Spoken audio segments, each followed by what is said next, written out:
Good evening, ladies and gentlemen. Good evening. Was Christopher Columbus a petty thug?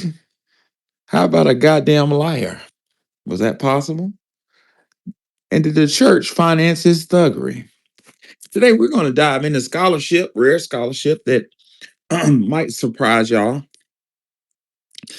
You see, ladies and gentlemen, I stumbled upon Christopher Columbus's diary some time ago when I was writing my first academic book, and saw some shit that made me say, hold up.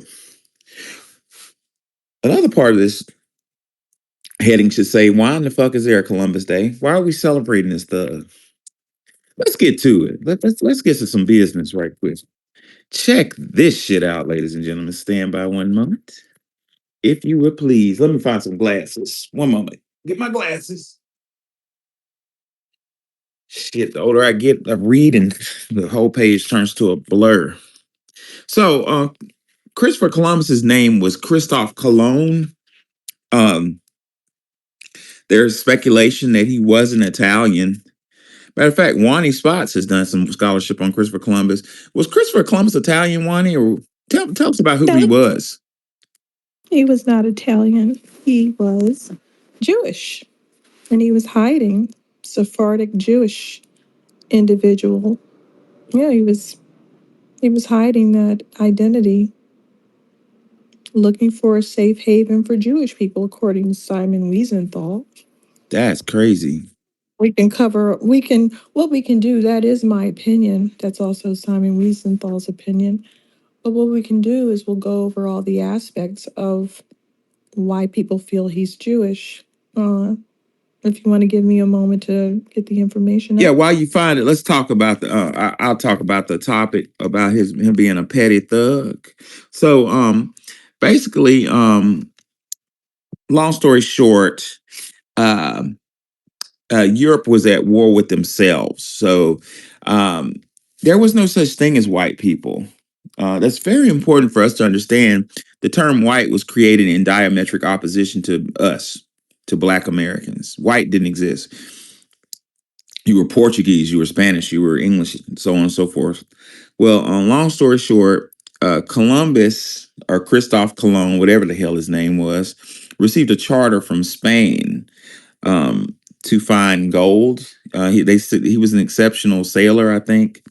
Um, so he first arrived, and motherfucker got lost. Um, in my book, I proved it. I found a quote from it, and I'm paraphrasing. I don't have my book in front of me, but he was like, "I didn't use compasses or maps. I didn't use." Then motherfucker said, "I didn't use intelligence. Didn't use intelligence."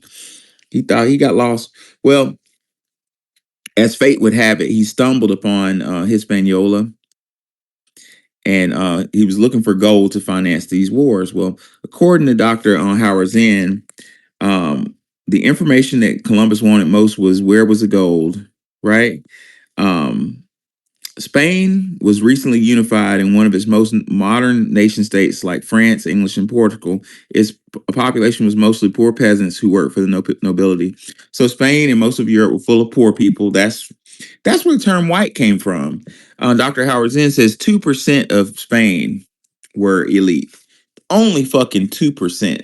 So the other 98% of Spaniards and English and French and Europeans wanted their chance at being the 2%.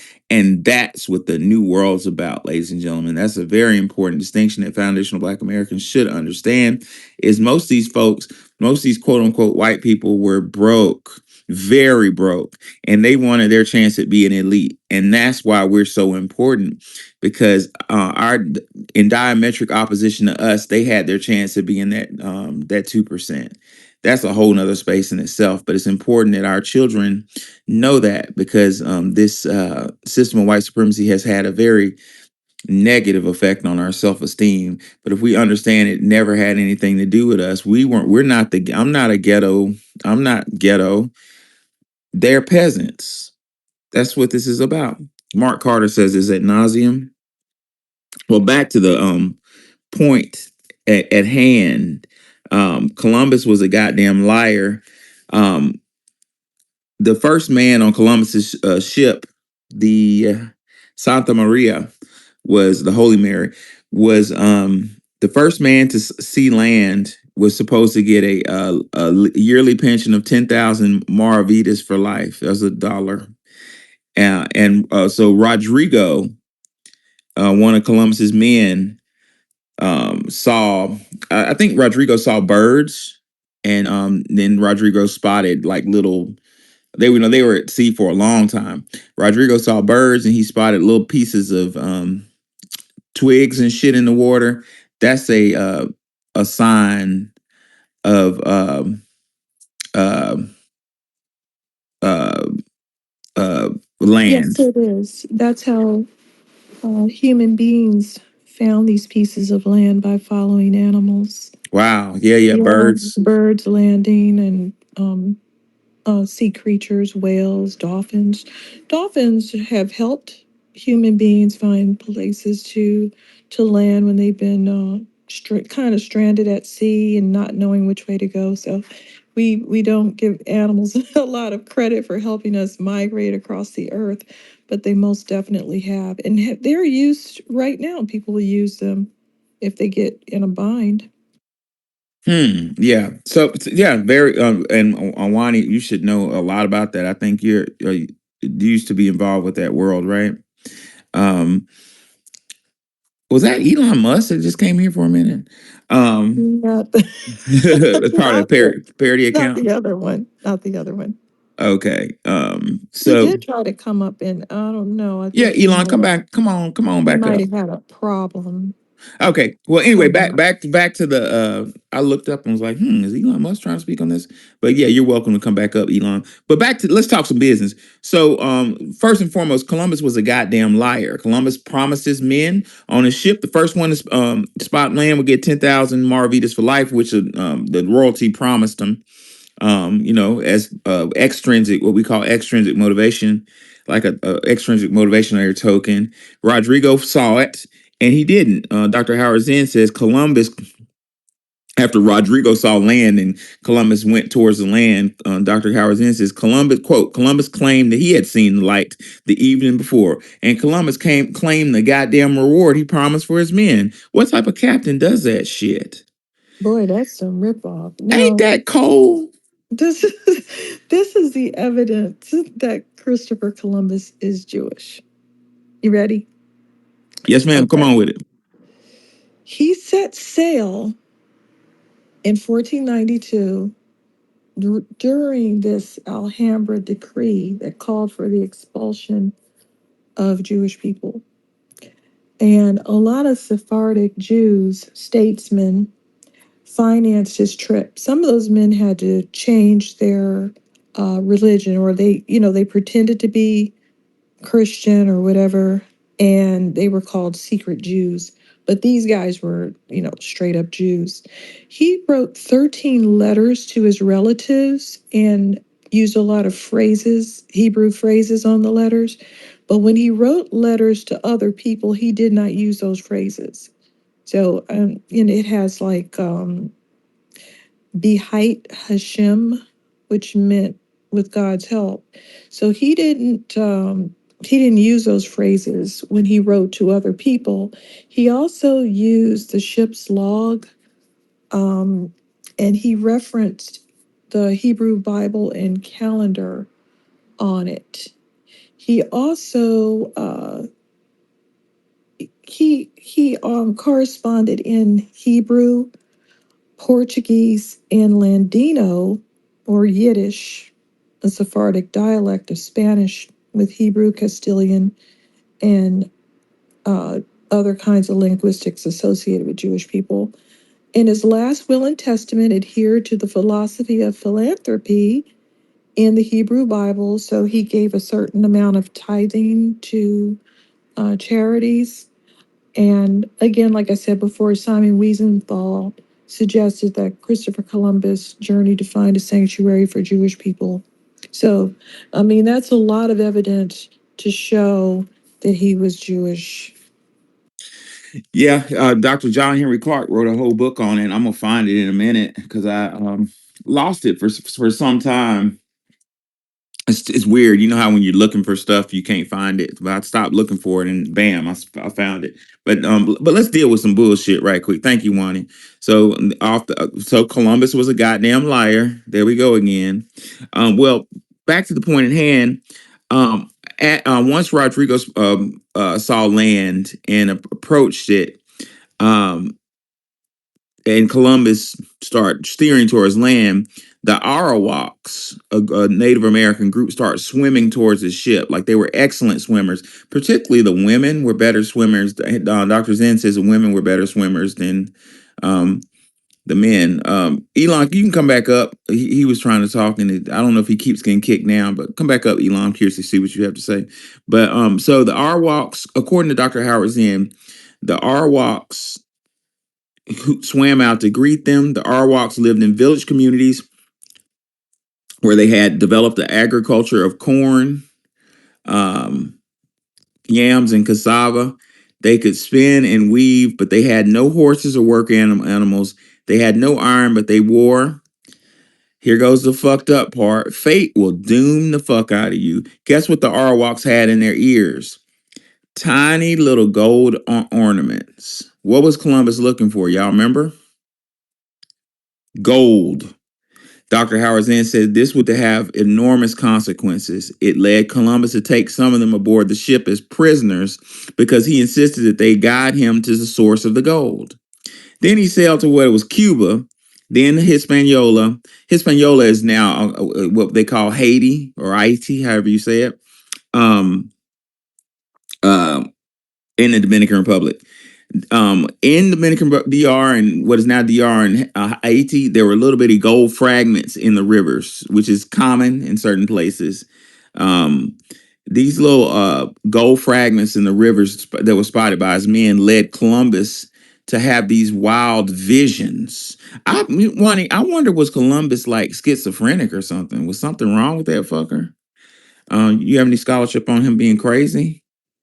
Um, Everybody seemed crazy back then with the violence that they were doing and just beating babies up and chopping people's heads off for sport. So there is something, there is some insanity in these people. I mean, they were on some very long trips. They could have been, mentally unbalanced for being at sea. I'm Mm. not sure what's going on with these people.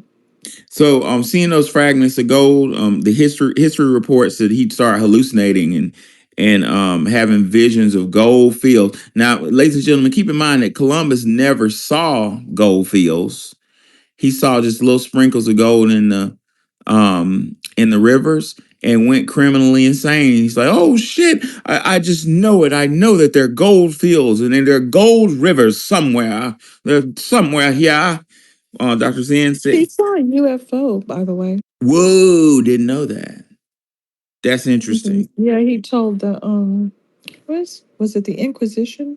Yeah, the Spanish I forget Inquisition. the name. Yeah, he told them that he saw some lights in the sky that were guiding him, and it looked like a menorah. And they Wow. said, "What do you know about a menorah?" Uh-oh. See, he kept getting he kept getting caught. He was giving clues. Very interesting, Wani. So check this out. So on he landed on Hispaniola, now modern day Haiti, Haiti, whatever you call it. And out of the timbers from the Santa Maria, which were run aground, Columbus had built a fort. So the Santa Maria got fucking grounded. Now let's stop right there. Um, Dr. Frances Cress Welsing took this little bit of information in her brilliance. This is a side point. This is unrelated to the space, but this is interesting to know. Dr. Frances Cress Welsing brought up the point that a lot of ships would get grounded in when the Europeans were trying to conquest the world, and when ships would get grounded, the European men would rape women in the villages, and the ships would be grounded for years until another ship could come and relieve them, or the ship could be repaired. About a year, rather, and in that year, the baby would be born, and European men start to realize that no matter how many women of color that they raped, um, they the baby would um, come out not white. So they start realizing that that their genes, even though they didn't have the vocabulary for it, they realized that their genes, the quote unquote European genes, were recessive. So Dr. Welsing posited that to say that that's one of the reasons why white men had an inferiority complex to men of color, particularly black men, because they were like, wait a minute, I can't get with a black woman or a melanated woman and create a white baby. The baby. Did they think they could? That doesn't even make any sense. What'd you say, Money? Did they think they could? How does that make any sense? Well, that's what If Dr. you, Frances Cress Welsing, that was her theory. Her theory was if I put a zebra together with a horse, I'm not going to expect to see a zebra without some kind of different kind of stripes, right? right. Why would you think if you mix two dogs together, you're not going to get one, it's going to be a combo? Well, Why do they not understand that? no clue, but maybe the arrogance was busted up. Like maybe they thought, well, surely I can meet one group of people that um I could override their genes. But according to Dr. Francis Quest Welsing, they never met a group. When they raped an Asian woman, the baby was Asian. When they raped a black woman, the baby was black. So on and so forth, ad infinitum. Until European men realized that their genes were we're going to say recessive just to be respectful, but you know what I want to say. Anyway, so the Santa Maria ran aground out of the pieces of Santa Maria. The first military base in the Western Hemisphere was built, according to Dr. Howard Zinn. Columbus built a fort out of the pieces of the Santa Maria. Did any of y'all know that? Guess what the fort was named? The fort was named Navidad. Y'all know what Navidad means? Fort Christmas. Isn't that interesting? Feliz Navidad. Correct. So Columbus, when he got relieved, Columbus left 39 crew members there. He gave his crew members instructions to find and store the gold while he went back to Spain. He took more Indian prisoners and put them aboard his two remaining ships. Um, at one part of the island, he got into a fight with the Indians who refused to trade bow and arrows with them as many. They traded with them, but he wanted all of them, right? Um, he stabbed them with his swords and they bled to death. So that's the beginning of his thuggery. So, that's when he started thugging. You know what I'm saying? Everything was well. Columbus taking slaves, and the Arwaks was like, cool. He was like, come with me, give me your earring. There's more of that somewhere. Come with me. And they gave him everything. Can I have the parrot? Can I have that woman? Yeah. They were like, sure, you can have whatever you want. Can I have this? And so he got some bow and arrows. I guess he liked them. The Arwaks gave him most of them, but he wanted them all. And they were like, no, no, no, no. I'm gonna keep a couple. And for not giving him everything he wanted, he fucking stabbed him to death. Let the thuggery begin, ladies and gentlemen. Um, let's see. They also took little girls on the Oh yeah, ship. it's about to be bad. It's brace yourself. It's about to get bad. Wani is right. She's a little ahead of me, but she's right. All right. Then the Nina and the Pinta. I think Nina means little girl. Set sail for the Azores in Spain. Now Europe gets kind of cold, right? Keep in mind these Arawaks didn't really have a lot of clothes on, but they didn't give a fuck. Do you think Columbus gave them blankets? No. When they got close to Europe and the weather turned cold, the Indian prisoners began to die. Columbus' report to the court in Madrid was extravagant. This goddamn fool insisted that he reached Asia. Did you know that? Columbus up here arguing with people. I reached Asia. You know where he was? He was in Cuba. What Uh, an idiot. the fucking imbecile. Uh, and an island off the coast of China. So he said he was in Asia and he made it to an island off the coast of China, probably Taiwan. He actually made it to Cuba and Haiti. Dumbass. So I'm gonna read a little bit out of his diary. Let's look at this. Um, Columbus. This is why I was asking Wani, was he insane? Because Columbus's diary He were might part. have had he might have had like been sick because these guys were viciously diseased. Mm. You know, they had enough disease to knock people out after coming into contact with them. Oh, I like the way you put that. Enough disease to knock people out. Oh shit! Like a just a walking weapon, huh? So Yes. listen to the Columbus's descriptions and understand why I think he was insane. Because his descriptions were part true and part fiction. So what? Why is that? This is Columbus out of Columbus's diary. Columbus says, "Quote: Hispaniola is a miracle.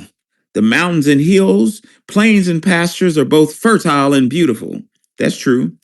He says, "The harbors are unbelievably good. There are many wide rivers, of which the majority contain gold. There are many spices and great mines of gold and other metals." That's a goddamn lie. He never saw a mine.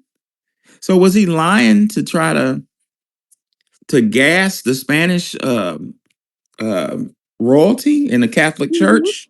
Lying, yeah, so they could keep funding him, maybe. Yeah, he's a goddamn liar. Now that lie right there got a whole fucking race, a whole lineage of people fucking killed. That lie right there, that lie of great mines of gold and other metals. He never saw that. That motherfucker saw a couple of gold earrings and a couple sprinkles of gold in the river, had a psychotic episode and wrote it in his diary. The Indians, Columbus reported this. Columbus also reported on the Indians. Columbus said, "The Indians are so naive and free with their possessions that no one who has not witnessed them would believe it. When you ask them for something they have, they never say no. To the contrary, they offer to share it with anyone." Columbus also concluded that he needed a little help from the majesties, and if the like Wani just said, basically if the royalty helped him, he would give them as much gold as they needed. That was a goddamn lie. He never saw any gold in large quantity. And he also said, "and as many slaves as they will ask." You see, ladies and gentlemen, this is my conflict. Columbus was a goddamn liar and a murderer, but he was full of religious talk. Can somebody explain that to me? Um, Columbus said, quote, "Thus the eternal God, our Lord, gives victory to those who follows his way over apparent impossibilities." What Lord is he talking about? What God is he talking about? They can kill children. And That's the same thing that the missionaries were talking of, the same things. are they talking about Um, Moloch? mm, I don't know. I mean, they're not talking about anybody that's fair thinking individuals because that's the same way the missionaries talk. They say a bunch of stuff while they're killing you, and then you're lost for words. The missionaries are sitting there telling you who they're going to enslave. Oh, we're tired of enslaving the natives. They're getting beat down. We feel sorry for them. But they don't see any of these people as humans. And that's what we have to learn, that people are looking at us in a different way than how we're looking at them. That's a Right. lesson that we've had to learn the hard way. Because these people in the 1800s were saying there are no people over there, just Indians. Indians are people, but not to them. This is So kind of like what our brother Tariq was talking about last night. These people, and one he said was real profound, ladies and gentlemen. These people they not us. These foreigners are looking at shit a whole different way. We up here thinking like we got the mindset of the R walks, like, oh, okay, I'll trade with you. You can right. have whatever you want. Oh shit, these just some shoes. Here you go, man. You can have my shoes. And these motherfucking foreigners looking at us saying, "This damn fool just gave me his shoes. He's in." And that's how they look at America. Right. They look at it like you're giving us all these things. You're an idiot. You see, we have an egalitarian attitude and they take advantage of that. The Arawaks had that same attitude, wanting to help, wanting to bring people in. Now they may have had a touch of that, cargo cult syndrome, Hmm. where they see a white person or they see someone with more technology than themselves. Technology meaning a better ship than what they could build. or more money backing different tools that they don't have, and they see that person as a god sometimes. That wasn't probably mentioned, but they may have had, stars in their eyes. Dr. Sharshi McIntyre said some shit about them that really tripped me out, one. And she said that the fucking Native Americans were baffled by the Europeans because they would show up with ships with holes in them.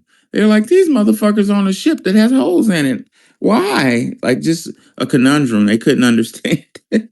well, Columbus fucking lied on his reports, and because of those lies, his second expedition was given 17 ships. Ain't that a bitch?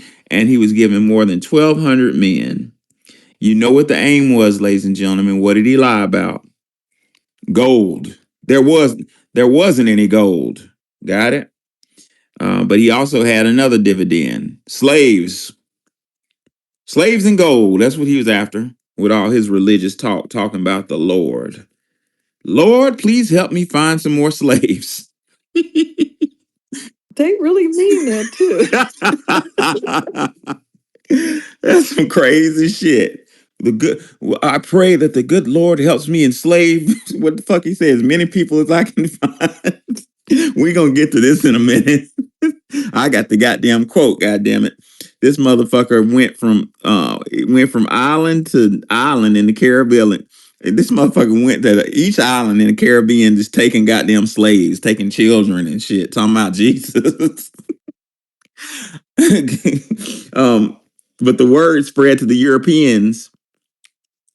But his word spread to the Europeans. The intent, they found more and more empty villages. So check this out. This shit's hilarious. It's not funny. If so many people didn't die, this shit would be a goddamn comedy. So at first the Arawaks were swimming out to meet Columbus, right? This nigga started taking folk and like raping, taking children and shit. And then they start going to islands, and then they would get to the island when wouldn't nobody be there. They're sending like a smoke message, like this mother. I can see a smoke signal going over the air that says this motherfucker is crazy. Run, you know. So anyway, so Columbus finally made it back to where Haiti is now. You remember he left 39 people there to go get gold. Did they get gold? No, wasn't no gold. What did they do? The men that he left on the island, they found all of them dead. All of Columbus's men were fucking ran through. They were dead. The reason they were dead because when he left, they roamed the island looking for gold. And while they were looking for gold, they took women and children as slaves for sex. Ain't that a bitch? Let me say that another way. Columbus's men that were there left behind to do, gather intel and look for the gold, just gave up looking for gold and said, you know what? Fuck gold. Let's steal some children. Who are these people, Wani? Or what are these people? Can somebody explain this to me? So now from his base in Haiti, Columbus sent an expedition after expedition to the interior. Guess what they didn't find? They didn't find a lick of gold. Columbus lied. But you know what? Columbus signed a promissory note, right? What did he owe the aristocracy in Spain? He owed them gold. So in Columbus's mind, he said, okay, all right, well, there was no gold here. So I'm gonna make up for gold with slaves. But he praises the Lord, you see.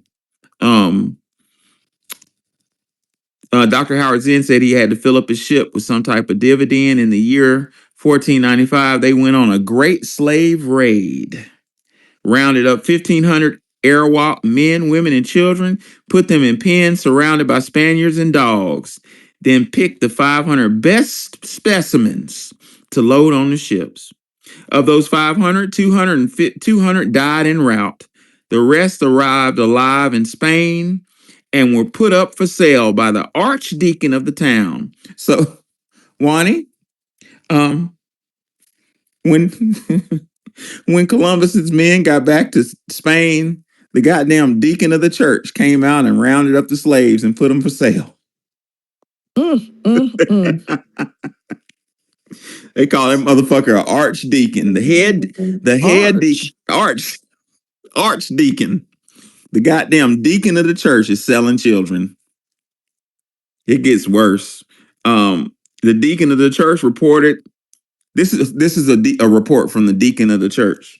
The deacon reported that, quote, although the slaves were naked as the day they were born, they showed no more embarrassment than animals. That's his quote. The deacon of the church talking like that. Columbus later wrote in his diary, listen to this shit, ladies and gentlemen. Listen to this clear. Let us, in the name of the Holy Trinity, go on. Hold on. I can't say this shit with a straight face. Oh my God. This motherfucker. I can't say it with a straight face, man. Columbus said, let us, in the name of the Holy Trinity, go on sending all the slaves that can be sold. My God. What the fuck, man? So many of the slaves died in captivity, y'all. Like, so many of them died. And Columbus was desperate. He was in a pickle now because the Spanish wanted their money and they were getting tired of slaves. Like, we don't want no slaves. I got enough slaves. I want some gold. Who are these people, ladies and gentlemen? Um, so he had to make good on his promises in the province of Callao in Haiti, where his men imagine huge gold fields. They never saw them to exist. They ordered persons. This is about to get rough, y'all. So Columbus went back to Haiti and ordered all people 14 years or older to collect a certain amount of gold. Got it? Now we're talking about the Arawaks. If you're 14 or older, he gave you an order. Collect this amount of gold uh, every 3 months. When they brought it, they were given copper tokens to hang around their necks. Like the copper tokens were, like evidence that, Wani she collected her quota of gold. Y'all understand? So the Indians who were found without copper tokens had their hands cut off in front of everybody, so they bleed to death. But he over here talking about Jesus. Um, the Indians had been this shit's awful, isn't it? The Indians had been given an impossible task. The only gold around was bits of dust gathered from the streams. So you know what they did? The Indians, they ran away. And they were hunted down with dogs and killed. The Spanish had these big ass dogs that they would let loose on children. It was awful, y'all. Trying to put together an army of resistance, the Arawaks faced the Spanish, who had armor, muskets, swords, and horses. When the Spanish took prisoners, they hanged them or burned them to death. Among the Arawaks, guess what began? They started to kill themselves with cassava poison. The first to go were the kids. The women said, "Ma'am, I'm not gonna have my child to be sexually abused, so I'm just gonna kill him with cassava." And in a lot of cases, there are reports that the women would drown their own children. It's not so much funny anymore, is it? No. In the I'm two, gonna. go ahead. Oh, I was just gonna read a quote of what was happening after that, and the missionaries knew this.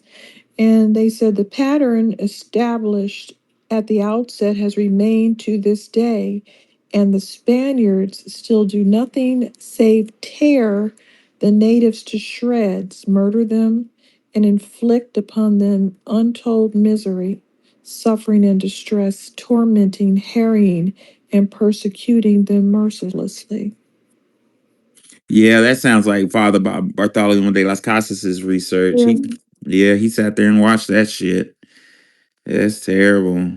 Um, yep. Through in 2 years, through murder and mutilation or suicide, half of the 250,000 Indians on Haiti were dead. In 2 years, Columbus killed half the whole goddamn population. When it became clear that there was no gold left, the Indians were taken as slave labor on huge estates. So they made these big ass. Columbus resorted to. He came to a realization that he wasn't going to be able to fill the gold quota, and without authorization, He shifted the operation from a gold collecting expedition to a slave I don't got gold, but I can get them slaves. Um, they worked the people at a ferocious pace. Fucking airwalks died by the thousands. What were they doing is trying to work in the rivers. Like it was gold fragments. And when I say fragments, I mean little flickers of gold dust in the river. So he rounded these people up, put them in the river to try to collect the dust. Them folks was dying by the thousands. By 1515, there were perhaps 50,000 Indians left, maybe. By 1550, there were only 500. A report of that year, 1650, showed none, not one, ladies and gentlemen, of the original Indians or their descendants were left. Columbus killed everybody. And listen to this one. No sooner were the ships unloaded, they wrote weird back then. No sooner were the ships unloaded, however, than sickness broke out among the crews. It quickly spread among the natives who had come to greet the ships with gifts of fish and fruits, as if we had been their brothers, recalled one of the men on board. So these people were very accommodating, very naive, very sweet, nonviolent individuals, and people that greeted them that way. That's why they have that attitude. They take kindness for weakness. And that's basically the way most human beings react, unfortunately. I wish I could travel back in time and teach this lesson to Dr. King because our brother was sold a load of bullshit with this whole nonviolence thing.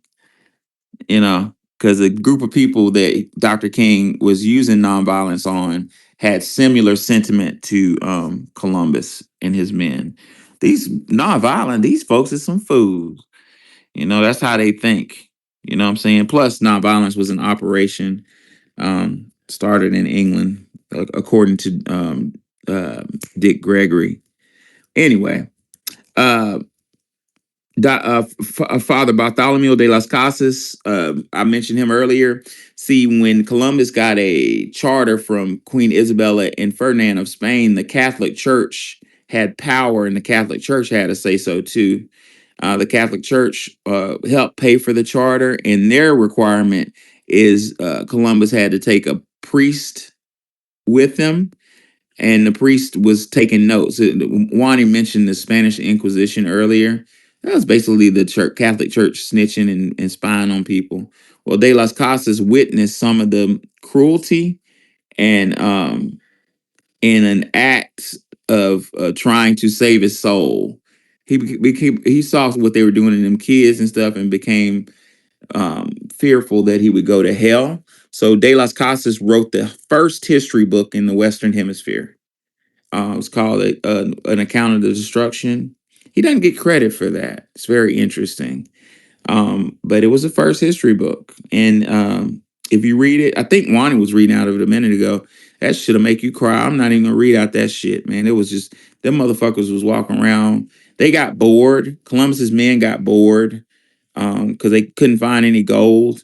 And Columbus wanted to keep morale up and keep his men entertained. So they made games of running around. A lot of them women were pregnant. They would run around to see who could cut the baby out the belly in one slice. Who can jump off a horse?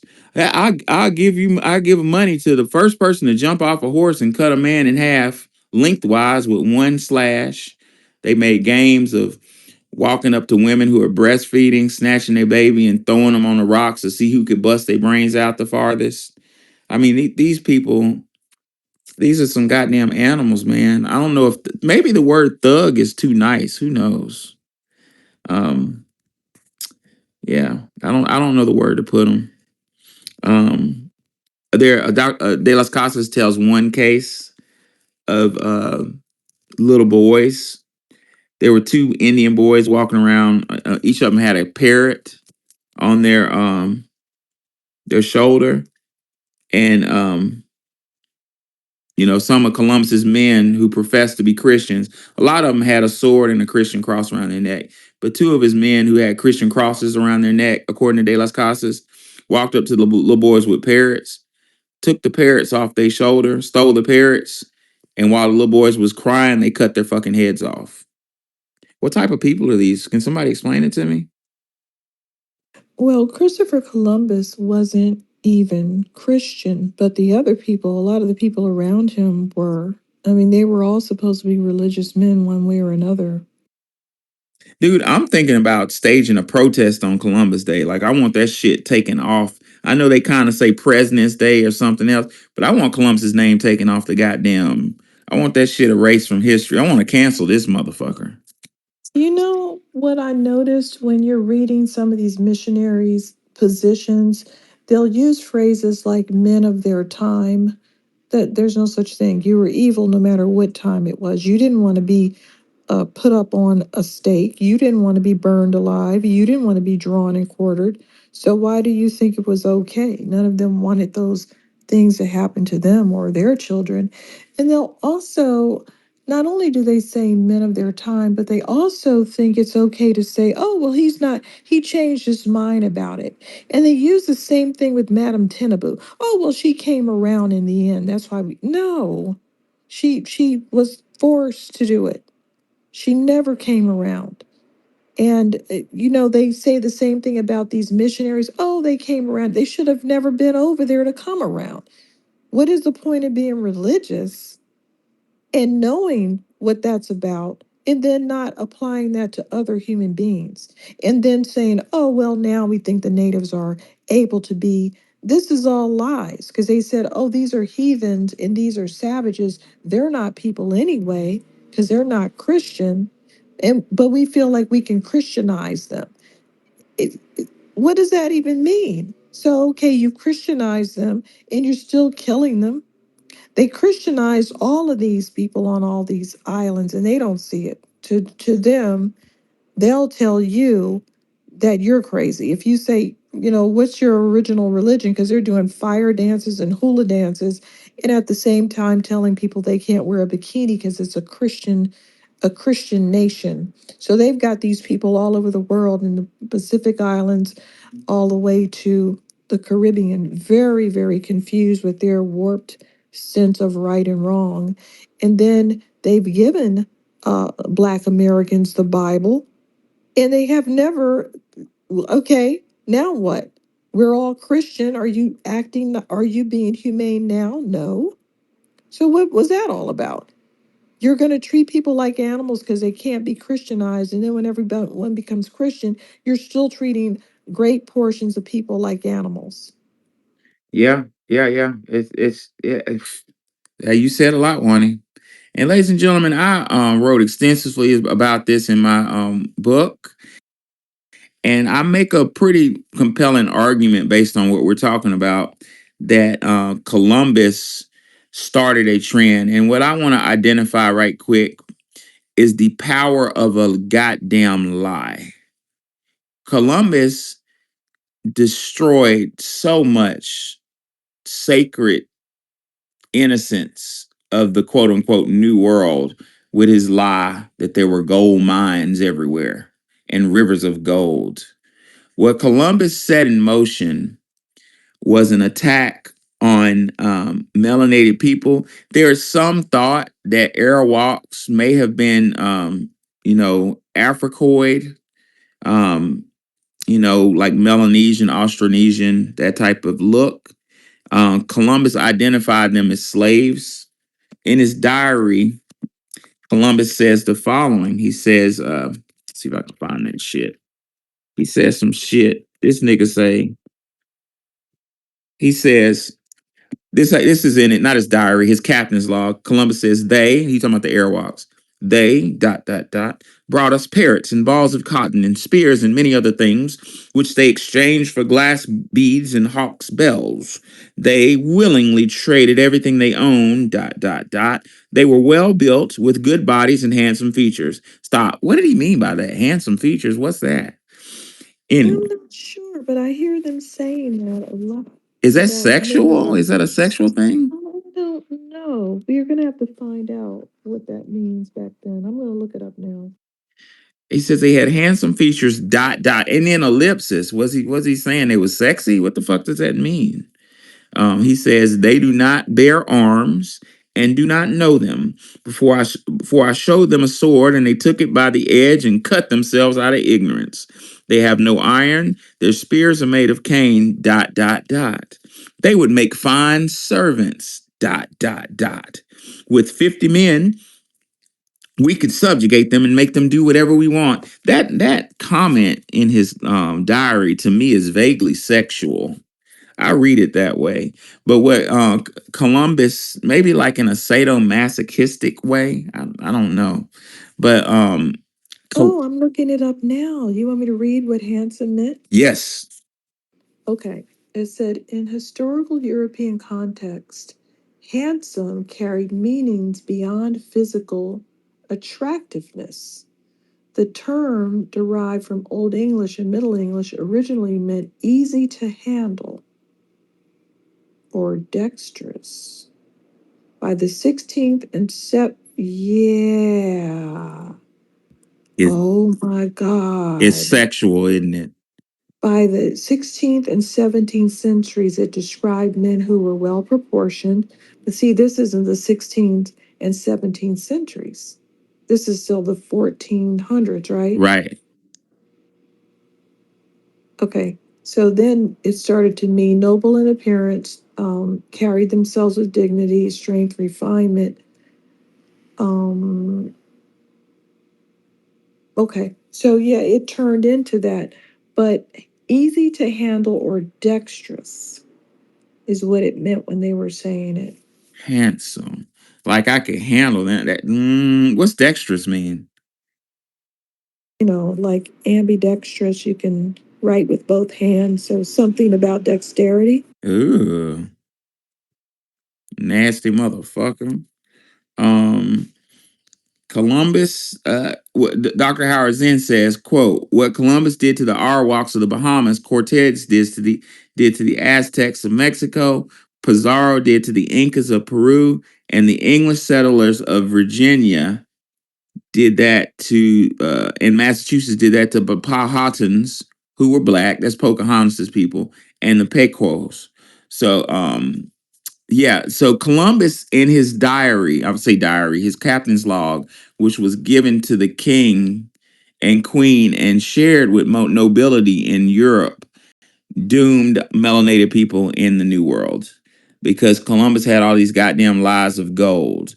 And for hundreds of years, escapades would come to the New World looking for that mysterious gold that didn't exist. And in the 1600s, the Europeans shared Columbus's sentiment. Since there's no gold there, fuck it. Let me just go get slaves. Columbus's diary was used by King James, the one who rewrote the Holy Bible, with intent. That was what he used with intent to use Indians, air quote, to grow his goddamn cigarettes. Y'all know King James was behind the cigarette. He wanted some cigarettes. It was a tobacco trade with him. And basically how black Africans got caught up in this shit is when King James sent people over here to enslave the Native Americans would die. They would go catatonic when they got enslaved. They would be like, I don't know, they just wouldn't do it. They would just sit still and die of starvation and shit. And King James went back to the drawing boards and said, they're not going to work. We need another group. And that's how Africans got caught up. But what I want to point out is Africans followed this protocol. Same shit Columbus was doing, the Africans started doing it. So it's like a collective insanity, Wani, that spread like a virus. Like, let's kill people and sell children and just insanity. If you really, It really is because it's part of it is that they don't view them as human beings, and they keep saying that they're savages and they can't accept Christianity or they can't be made into Christians. And then when they are Christian, they still treat them like garbage. So here's another phrase. It said their faces. This is about Moors in the 1200s. It said their faces were black as pitch, and the handsomest amongst them was as black as a cooking pot. hmm. Does that mean easy to handle? Because it seemed like they're talking about their looks. I don't know. That sounds it don't sound right, Wani. It sound like Easy to handle yeah, or that sounds like some buck breaking type shit. That's the way I'm hearing it. And then you look at pictures of Columbus, he had on, stockings and shit and some high heels. why do they have on heels? Weirdos. I got a picture of his ass in my book. He looking like a well, you can't say everything on X. Y'all know where I'm going with this. So was Christopher Columbus a petty thug? You're damn right. Cutting off heads, killing children. He killed me with that quote. That shit that was too much for me, man. Talking about some um let us in the name of the Holy Trinity go on sending all the slaves that can be sold. In the name of the Holy Trinity? What is that all about? He's not even. No, never mind. So that was just some game, huh? Yeah, he was pretty much lying because he was Jewish. That's craziness. That people would buy that is what yeah. So Columbus miscalculated the size of the earth. In this book, we call them Indians with some reluctance um because the people are saddled with the names given to them by the conquerors. That's what Dr. Howard Zinn says. But the Arawaks and the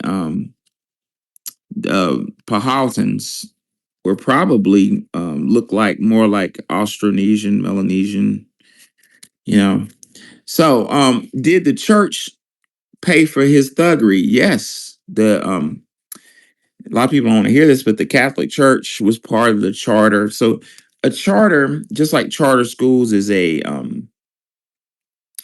damn near blank check that has a contingency on it. Like if I gave Wani a charter to build a school, I would give Wani a check for $25 million or something that says it has condition precedents on it. Like, Wani, you can build this school, but the school has to talk about Christianity. The school has to accept all, it's conditions on it. So Columbus had conditions, and his only condition that he was given, he couldn't satisfy. His condition was to bring home gold. Didn't find it. He brought home slaves. And at first, the deacons and the clergy loved him, but they grew tired of his slavery. Um, the history books read that Columbus, when he couldn't pay back all the gold that he owed, they threw him in jail. Columbus died. Did he die in prison, one year, or did he die homeless? Oh, Columbus? Yeah, I think he Oh went my to goodness, I forgot. he went to prison for 8 years for not delivering gold. So he didn't get out scot free. His fucking kids hated him. They said he was a deadbeat dad. Yep, his son said we don't know anything about him other than that he's Jewish. So even their comment. Wow. And I think he had a daughter that one of his children was buried at a synagogue. It's like hint, hint, hint.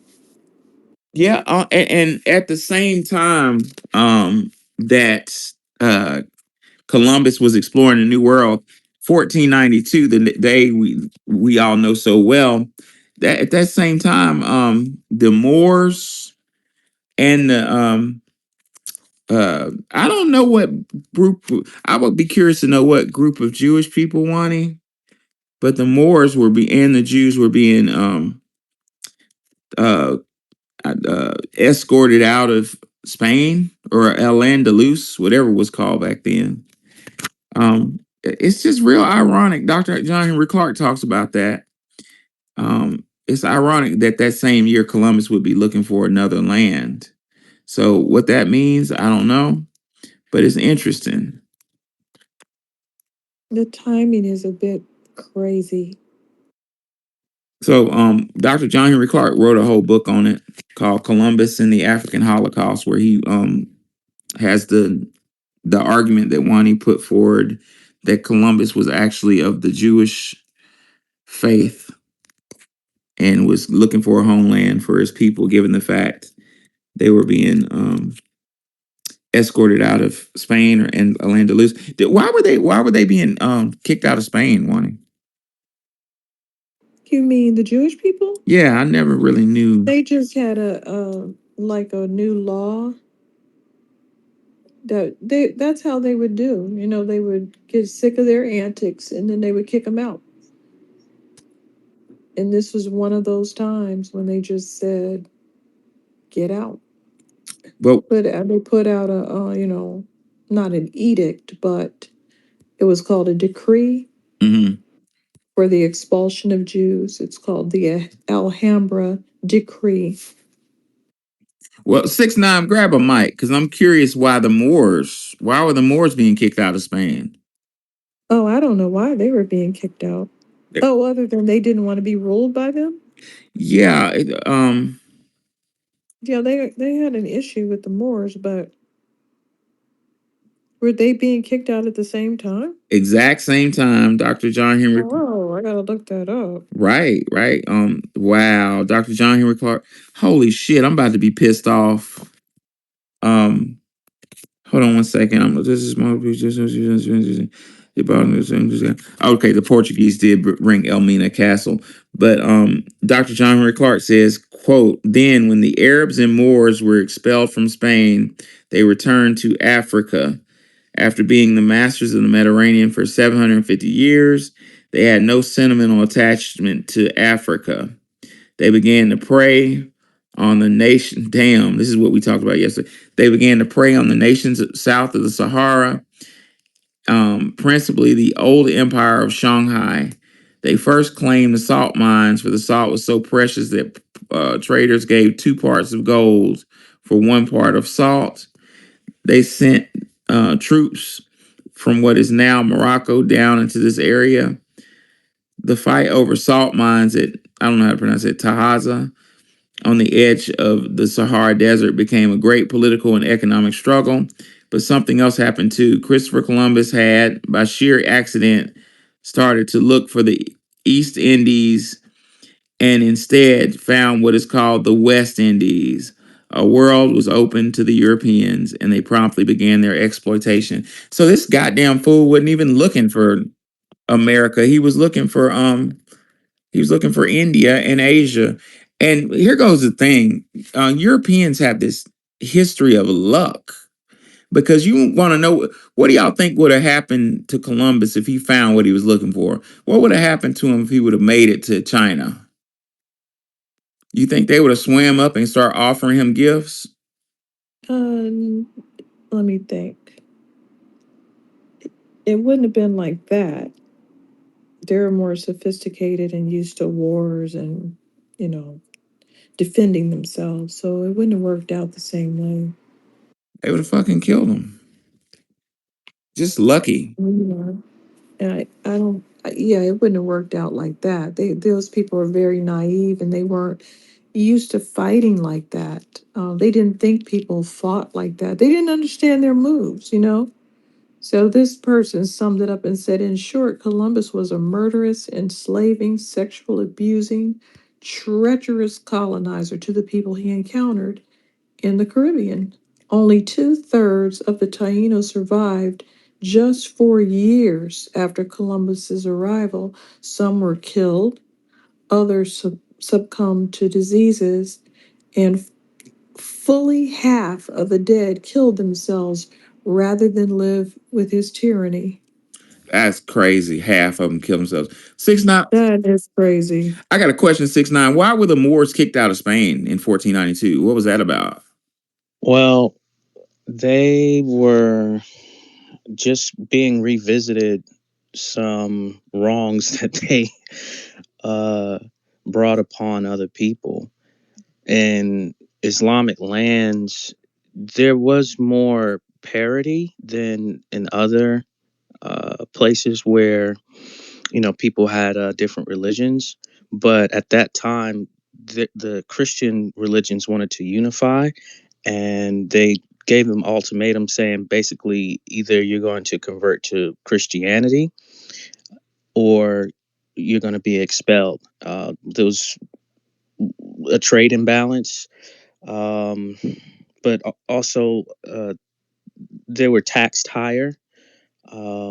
Basically, there was a power shift. So the Christians were coming into more power, and they wanted to get back at Moors who forcibly took people from their lands and converted them to Christianity, and charged them more. And it's just basically, you reap what you sow.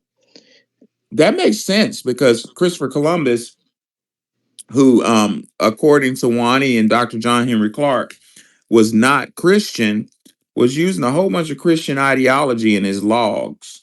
So if the Christians were in power, it would have been in his best interest to, talk about Lord this and Mhm. Lord that in his murdering. Let me give the timeline of what was going on with the Moors. It says in 1492, the Spanish forces captured Granada, ending Moorish rule in the region. So that's what they were doing when they were kicking the Jews out. Then by 1502, the Spanish crown ordered Muslims to convert to Christianity. So they didn't exactly do the same thing they did with the Jews, and that decree wasn't really about them, that 1492 decree. In 1609, the last Moors who practiced Islam were expelled from Spain. So between 1492 and 1610, about 3 million Muslims left or were expelled from Spain. Hmm, that's interesting. I would like to see some books that talked about the Moorish rule and how they, because the brother 69 said they reap what they sow. Did the Moors rule with an iron fist when they were in power of Spain, or however you say it, Al Andalus? I don't think, I mean, the historians always tell me that they didn't, and these are not, you know, Moors of African descent. They're they're not Moors. They were people that would be against Moors. They say they didn't. They said they were tolerant, and the only thing that would happen really was that you just wouldn't have the same kind of quality of life as other people. So if you were not Islamic, if you didn't accept that faith, and you were Christian, you may not have a really good job, or you may not be able to advance the same way. So we're not talking the Moors, not to be confused with Islamic forces that pushed Islam by the sword. It was a different thing. That's a good point. Yeah, Go ahead, 69. Go ahead. yeah, you were a second class citizen. You had to pay an extra tax. That's part of the Islamic faith. And I mean, nobody wants to be a second class citizen, especially after you were conquered. There's going to be resentments there. So that ends up boiling over. Hmm. Maybe the same thing with the other group. One of my friends, I have a really brilliant friend, went to Yale and studied economics, and he said, y'all forgive me, I just ate some hot sauce and it was a little hotter. Woo, a little hotter than I thought it was gonna be. But yeah, he said that the Jews owned a lot of debts in Europe, and they owned debts for European royalty, which apparently is a big no-no. Um, the king is not supposed to owe you any money. So this guy said that's why they were asked to leave. They owned royal debt. Like, how dare you? Well, Go ahead. I was just gonna say, back on what we were speaking about, the taxes. This is why we have Dracula, because Vlad Dracul was like, he said, I'm not paying a non-Muslim tax. But this was the Ottoman Empire, right? So they're Turks. And they kept bothering his little principality. And trying to take it over and threatening him and doing all kinds of crazy murders to scare him into giving up. And when they kept asking for the tax, and he said, "No, I'm not gonna pay the tax." He, well, who we call Dracula, he just freaked out on them. They started all that taxing people and trying to take their land and tyranny and all that kind of thing. They made him freak out. He like overcorrected and overreacted. Actually, he didn't overreact. If you saw people on, being spiked on poles and all around you, and you knew your group of people was next, that wouldn't be considered freaking out. So he went over there and put some fear on them. He tortured them, and he put the beat down and the fear on them. But he got labeled as a freak when it was really the Ottomans and uh, their military that was really the freaks and imposing taxes. So what we can see is the Moors were the mildest of these Muslims in those regions. The Ottomans very, very harsh and just straight up Muslim forces just pushing Islam by the sword. Yeah, it was the Dr. John Henry Clark said they were called Mohammedans. And first and foremost, no disrespect to anybody's religion. I'm just a historian. I'm not casting judgment. But according to Dr. John Henry Clark, the Mohammedans, and if anybody knows better than me, feel free to come and correct me. But John Clark said that the Mohammedans would show up to you and put a knife to your neck and say, Muhammad or die. So, you know. Mm-hmm. And but when I went to the harems, um, you could see that they had a chapel and a synagogue.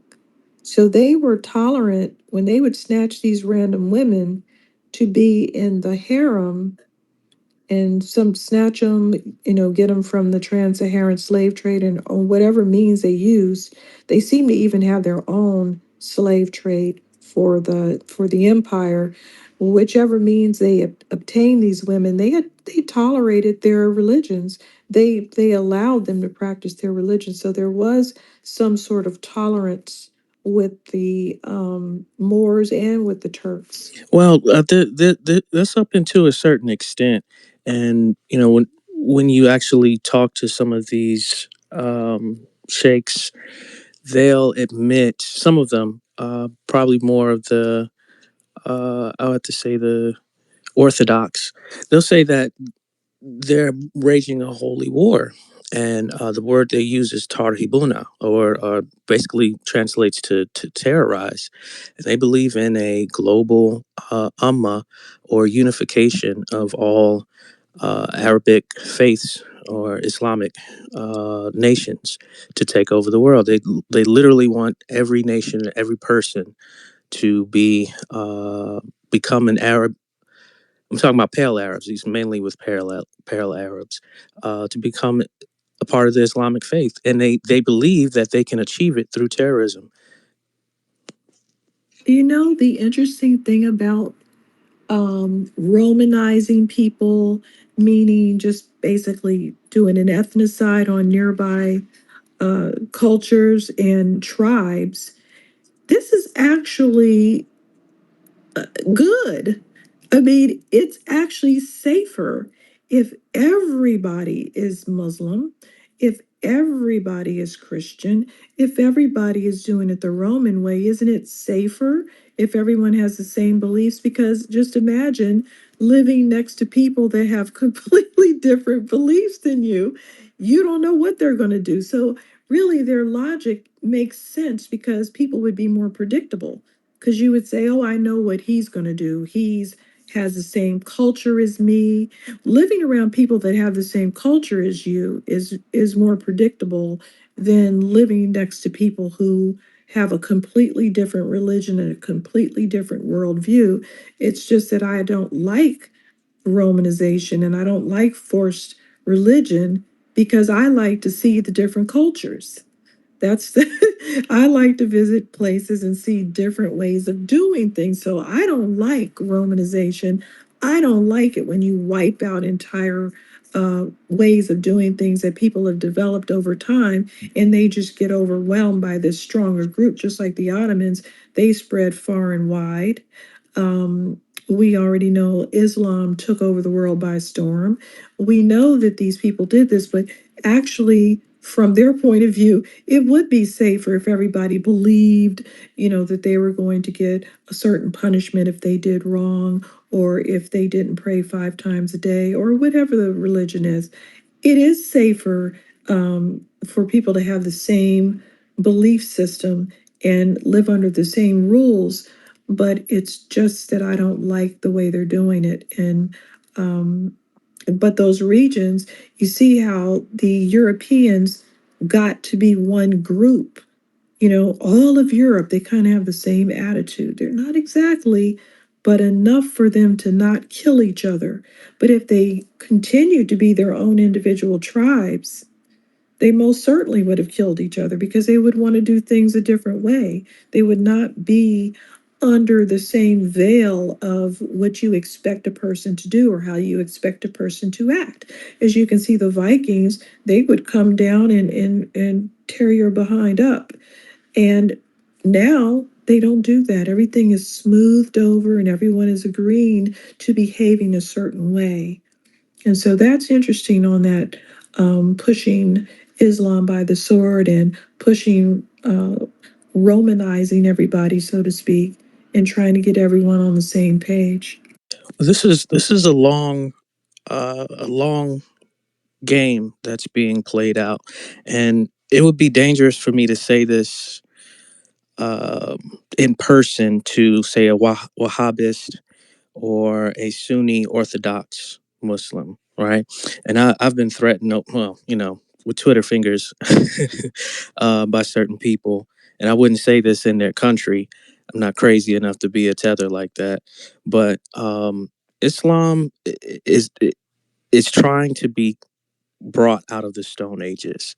And their religion, as it currently is in a lot of nations, I'll give the disclaimer too. I'm not against a person's belief system uh, by what I'm about to say, but it was created by the Catholic Church and with a Jewish pope. Wait, hold on. You said Islam was? Yes, Wow. that's why when you look at the Quran, they have Roman numerals for their numbering system. So that's the little wink and the nod. So, but people will go crazy and want to behead you when you say that. So the problem is it was used by people who didn't use it as a orthodox faith, but again, it's supposed to be a science. All of these religions the root came from a science, and once it became dogma and morals and dogma and all that kind of stuff, and it Uh oh. devolved. When it devolved, now you get people that they say they're the most holy, they say they're the most peaceful, they say all these things, and they do the opposite. They treat the women and the children horribly. They're highly homosexual. They're highly pedophilic. They're not peaceful. They're the opposite of a lot of what they say. It doesn't matter how many times you pray 5 times a day. It's unfortunate. I'm not saying it's everybody. There's over 1 billion people that follow this faith, but um, that's why the current leader of Egypt, I believe it was Mohammed bin Salman. He's a Jew. He's Jewish, and a Wow. lot of these people don't know that some of their leaders of these supposedly, they have a crescent and a star on their flag. They're Jewish. They're Jewish, and even with or without knowing that, a lot of them hate each other because they're not living by all those damn prayers. They're not living by that. They're not living by that. They're saying it, but they're not doing it. It's not in their heart. Again, 6ix9ine, you educated me again. I had no clue that it was created, but that makes sense to me because we know that Islam, according to Dr. John Henry Clark, is an AD religion. John Clark said it was created after Christianity. Now, I'm gonna be careful with this one. The academic canon would lead you to believe that Judaism was before Christianity. That's not true. If you look at Christianity, and if you're under the belief system that Christianity came from the Charist, the giver of gifts, and you look at the story of the original story of the Holy Trinity being Asar, Aset, Heru, that was before Judaism. So the story of the Holy Trinity and the virgin birth was, as far as my studies go, was the first, and it wasn't a religion; it was a spiritual system that's misunderstood. I think. I wanted to say one bit of rare scholarship before I forgot it, and this is a fact. Again, a fact that's overlooked. They don't tell kids this when they're talking about the Nina, the Pinta, and the Santa Maria. Raise y'all hand if y'all knew that the majority of Columbus's crew were criminals. Did y'all know that? According to Dr. John Henry Clark, a large number of the crew of the three vessels of Christopher Columbus were criminals who were let out of jail to go on the voyage because it was difficult to recruit. Hey, Piggy, come here. Piglet. Damn dog drinking out the toilet. Come here, girl. Get your ass out the toilet. What the fuck? Why? Oh my God. The icy water in there is irresistible. Jesus. The toilet water hit different. God damn. Hold on one second. It's porcelain. But the girl, my lady got one of them blue things in the toilet. I don't know what to, Oh no. wanted to get poisoned. What the fuck? Oh no. She's been bad all day, man. Like today I got, What is blue water? yeah, Piglet. I like got a bad report. The lady was like, man, she put her plate on the table today and went to use the bathroom, and she said, she came back in, the dog was on the table eating out her goddamn plate. Who said that? Miss Beautiful. What?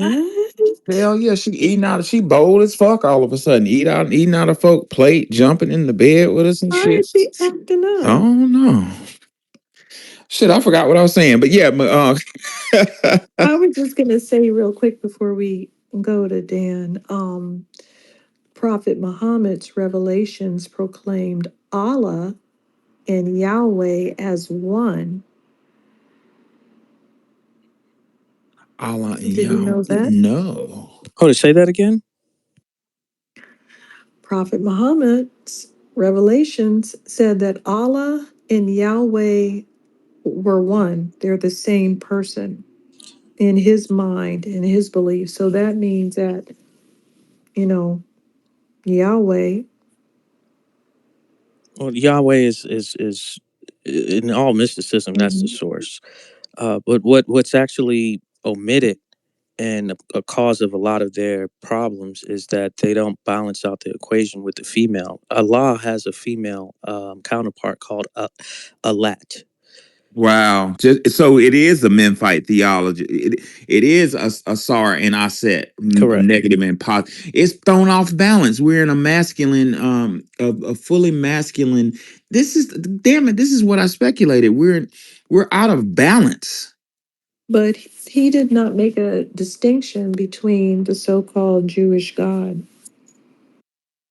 Hmm. That's I'll post it. I'll go and find out. You're getting me to go through all my records and organize and collate. And took me a while to find the video. I posted you and tagged you in earlier, but I'll find a video, and it's a scholar.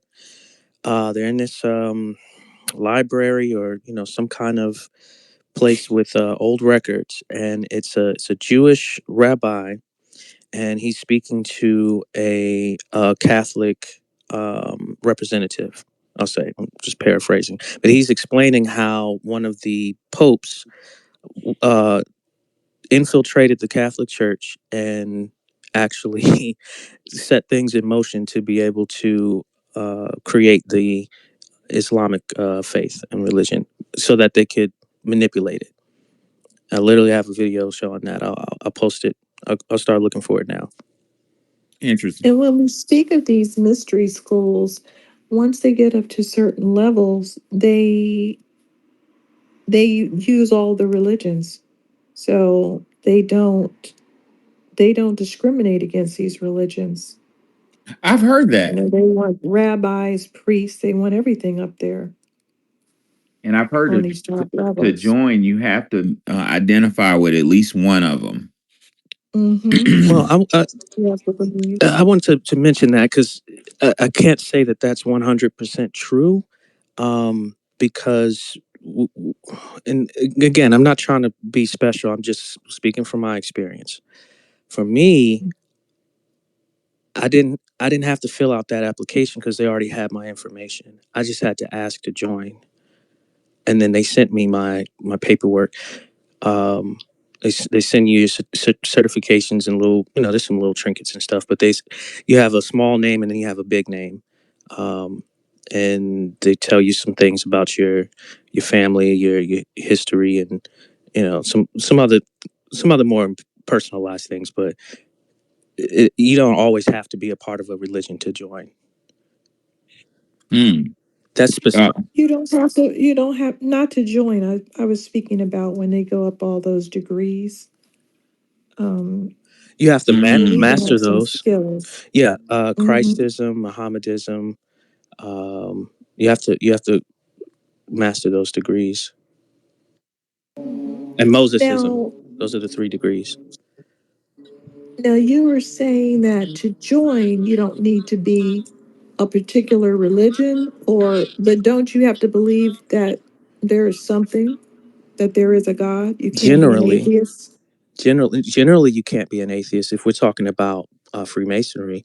But I know for certain that when I asked to join, that that wasn't a requirement for me. Mm-hmm. I'll put it like this: it's like nepotism. You're part of the family.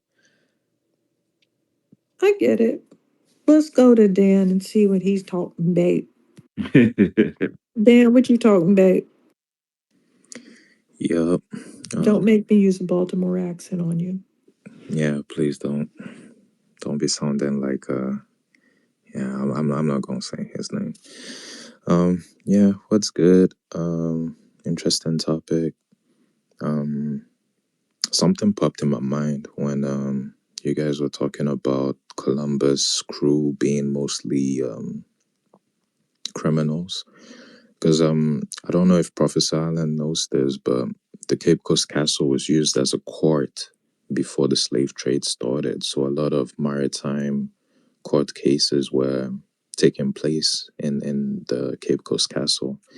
And there's a very famous trial that um, ended the golden age of piracy in the Gold Coast in Ghana, actually. So that's a important piece of history that I feel like they don't really What kind of trials were they having if the people are stealing toddlers and beating everybody to death? What the slave what trade crime? hadn't started yet, so Okay, it but was mostly they obviously maritime don't stuff. have any kind of morals. So what's the trial about? Let me put it this way. Most it was about maritime stuff. So I don't know if What? you know this as well, but then the navigator on the Columbus, I think his first and third trip to the Americas was somebody from Ghana, I guess the Gold Coast. Um, what was his name? Is this another Pedro plug for Pedro Ghana? Alonso El Nino, the mixed race guy, the mulatto. Mm-hmm, mm-hmm. Yeah. So he was from that region. He was Akan or whatever, right? So there was a lot of, I guess, vessels around that Guinea coast kind of area and a lot of navigators, and they were taking a lot of people. And I guess there was a lot of piracy going on around that area, but that's the 1600s. Um, I think And he was tried 1500s for to piracy. 1600s.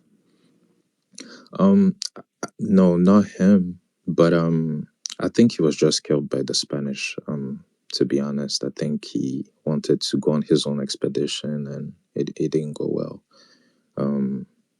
He had siblings and stuff, but that's another story. But the whole point is, yeah, that I think that kind of makes sense. It would make sense that there was a lot of criminals and pirates, um, yeah, taking advantage of, I guess, the maritime, like all the gold going back and forth and stuff like that. But that was before the slave trade, so that's that's an important, I guess, Okay. detail to take All notice right. of. Let's go to Ani. Oh wait, and I also have something to say about the religious stuff. Okay. Is that cool? Yeah. So you guys were saying that Allah and Yahweh were the same, and that there was a female version of Allah, but then there's also a female version of Yahweh, or Yeah. Yahweh's wife, like Asherah. Yeah, we know. So Well, I guess it would I be was the just same. saying that to show that the prophet did not make a distinction, even though human beings do. Human beings corrupt a lot of things. Just like the Buddha said, don't make a religion out of me. Look what they've done. The Buddha sought enlightenment. Enlightenment means you don't keep coming back, right? So Uh, they Buddhism basically is took his pretty atheist. Yeah. enlightenment away by saying he keeps being reincarnated into the latest Dalai Lama. So Oh, they that's went what they believe. against, yeah, Okay. I the actually didn't Dalai know that. Lama right now is supposed to be a reincarnation of the Buddha. And that I means mean, that he I think never that got enlightened. that happens with every religion, though. I feel He like it said, always don't comes make a from a good. religion. He said, don't make a religion out of me. And what did they Yeah. what they go do? Made a religion out of them. The Made a funny religion thing out is, of I him know. and ruined all of his enlightenment Hmm, work by saying he's being reincarnated, which is not true.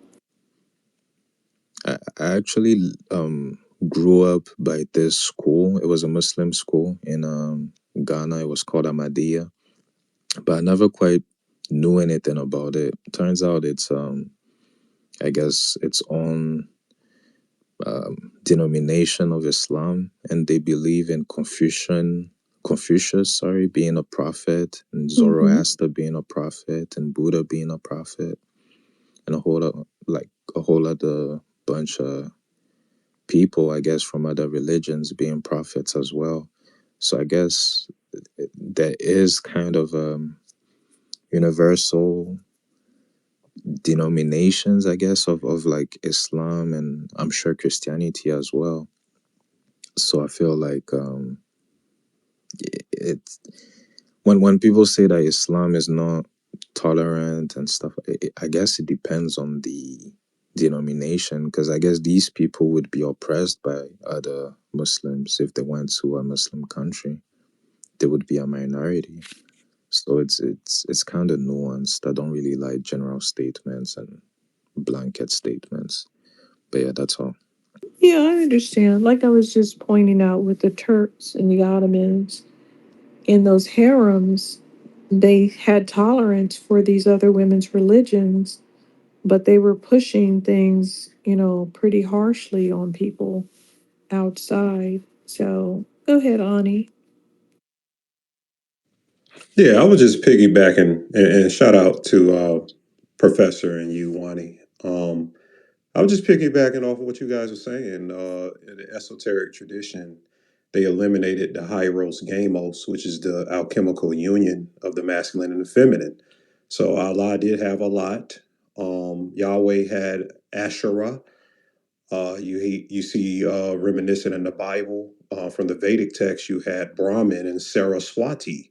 Where you get Abraham, you got Brahmin and Saraswati. Abraham's wife name was Sarah.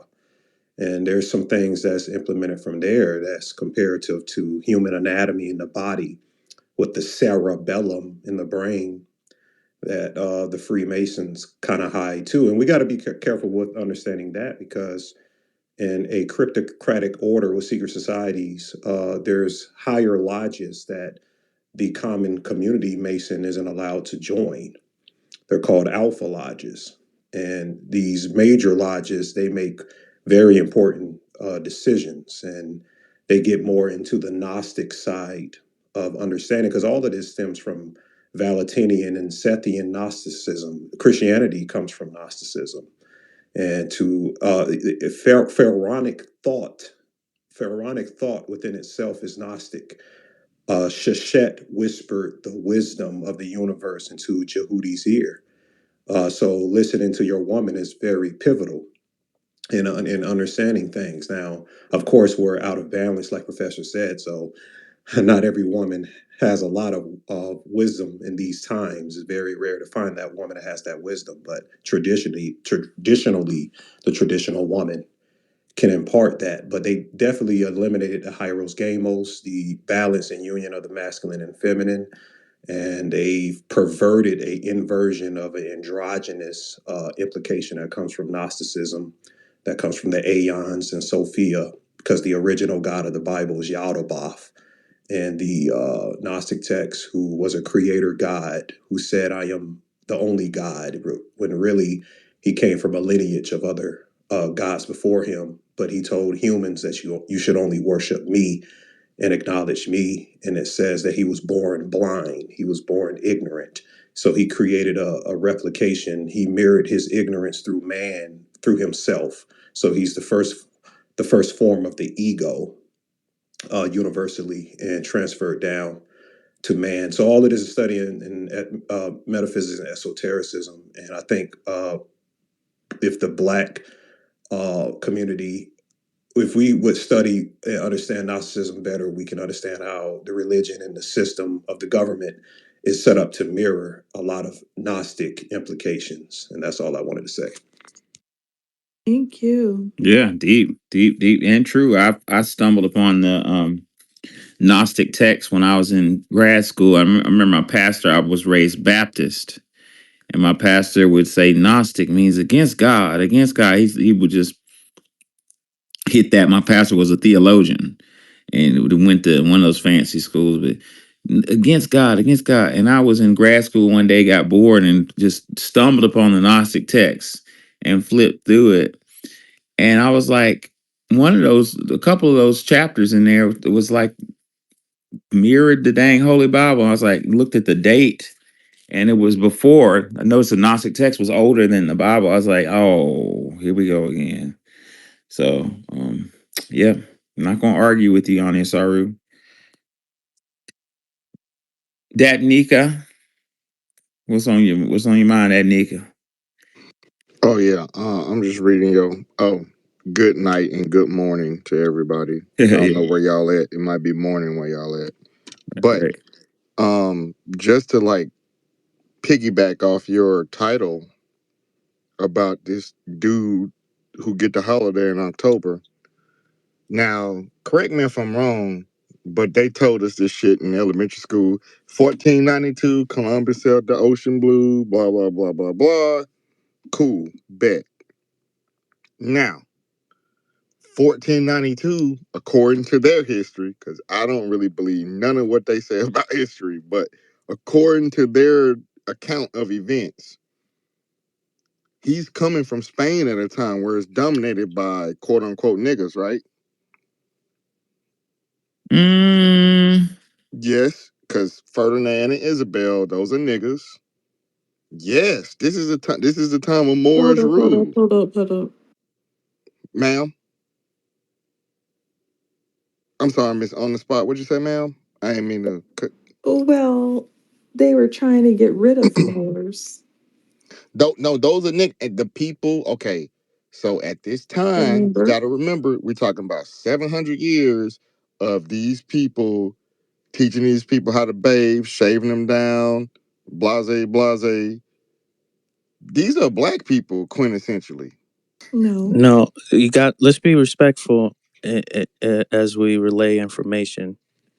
I don't mind you. I don't mind you sharing. I'm a Moor myself, part of the Moor Science Temple. But I don't mind you sharing. But let's just be respectful, okay?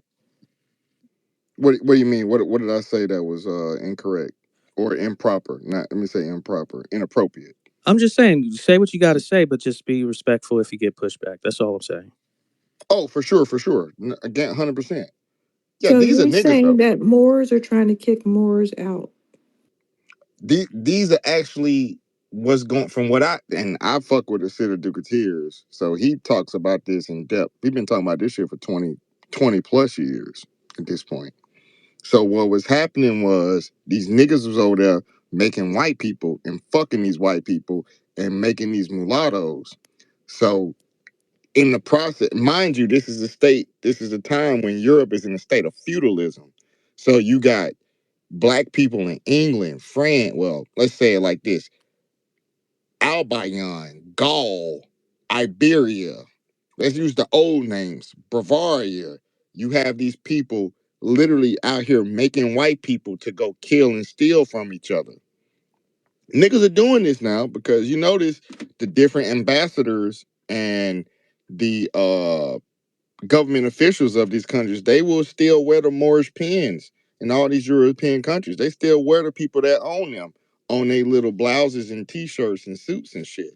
So they pin them up on themselves. They know they're trying to tell, and we think it's offensive, but they letting us know, like, nah, we know who we come from. So these people were feuding with each other, stealing land and stealing rights and kicking each other out. But they were using their white serf and their white Mameluke and Janissary. These are cool little words they got for these slaves. This is how I know slavery didn't happen in America like that, because one thing you never hear about slavery in America is you never hear about people using black slaves in America as tools of war. And that's one of the primary functions of a slave, is that you use it to go steal and kill from other people. You're not making sense, brother. I'm sorry. I know about us here, the Duke of Tears, but the things you're saying is just not true. No, this is what he talks about. It's not He 100% just not true. saying it. I'm just saying it niggified. I'm speaking nigga right now. I get what you're talking about, but there were slaves in America. Is reciprocal transatlantic slave trade. It was back and forth. There's only about 300,000 Africans brought over to The North slaves America. come through Ellis Island. Those are the real slaves. If you're talking about Slavic people, it was, so you got to be specific when you're talking about these things. Yes, there were black people that were enslaved here. Yes, there are Slavic people that have been enslaved. You got to be specific about those things. It's two different Yeah, types of slaves. I don't doubt that there may have been melanated uh forced labor here. Well, that goes against what you How just said.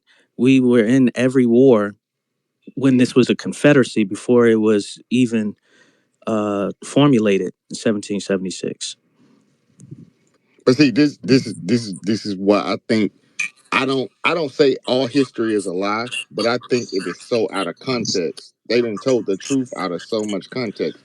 Because my thinking is this: it's funny to me that they did an Emancipation Proclamation in 1863 over here, but like 2 years before they did a massive Emancipation Proclamation in Russia. And then a lot of those people from Russia, a lot, those are the real slaves, right? That's Slovenia and shit like that.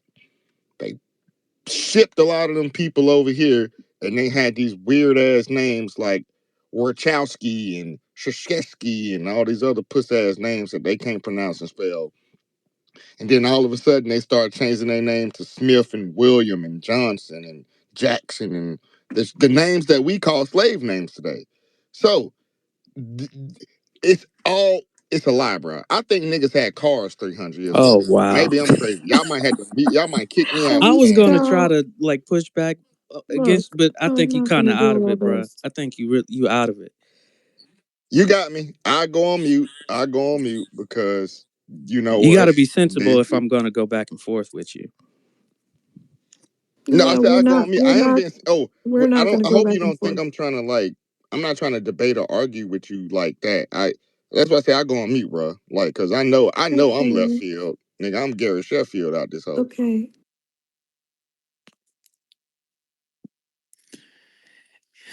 Yeah, yeah. Sorry about that. Yeah, these. Hey, man, that's why we gotta straighten and set the record straight for a person like myself. I can't let that. I can't let that fly. But I he hear he you, bro. really revealed, yeah, who he was. He is people with mental illness, like I said yesterday. It's unfortunate. John, Damn, you think I'm crazy, bro? let's go to John Haywood. What's No, on I you? don't know. I don't know if they think you crazy.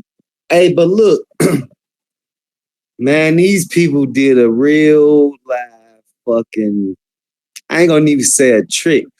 Y'all just saw the Which white looking people? Indians, the Which Lumbee. people? Hold on. What?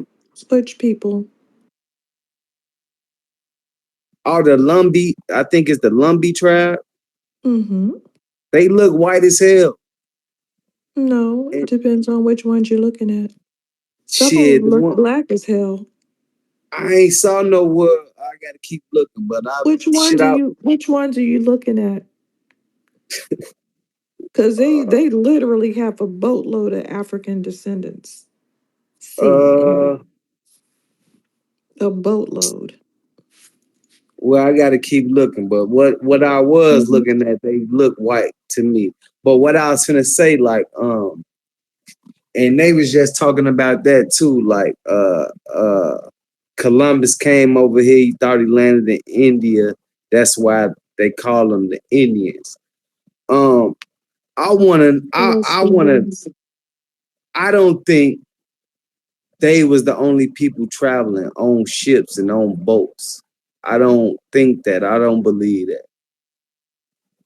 I kind of actually hate They that. That weren't. They weren't the only people traveling on boats. right, right, right. What you think? Why you think they suppressing our shit so much? Our knowledge, Which shit is that? our history, and our knowledge. They're not. We're talking about it now.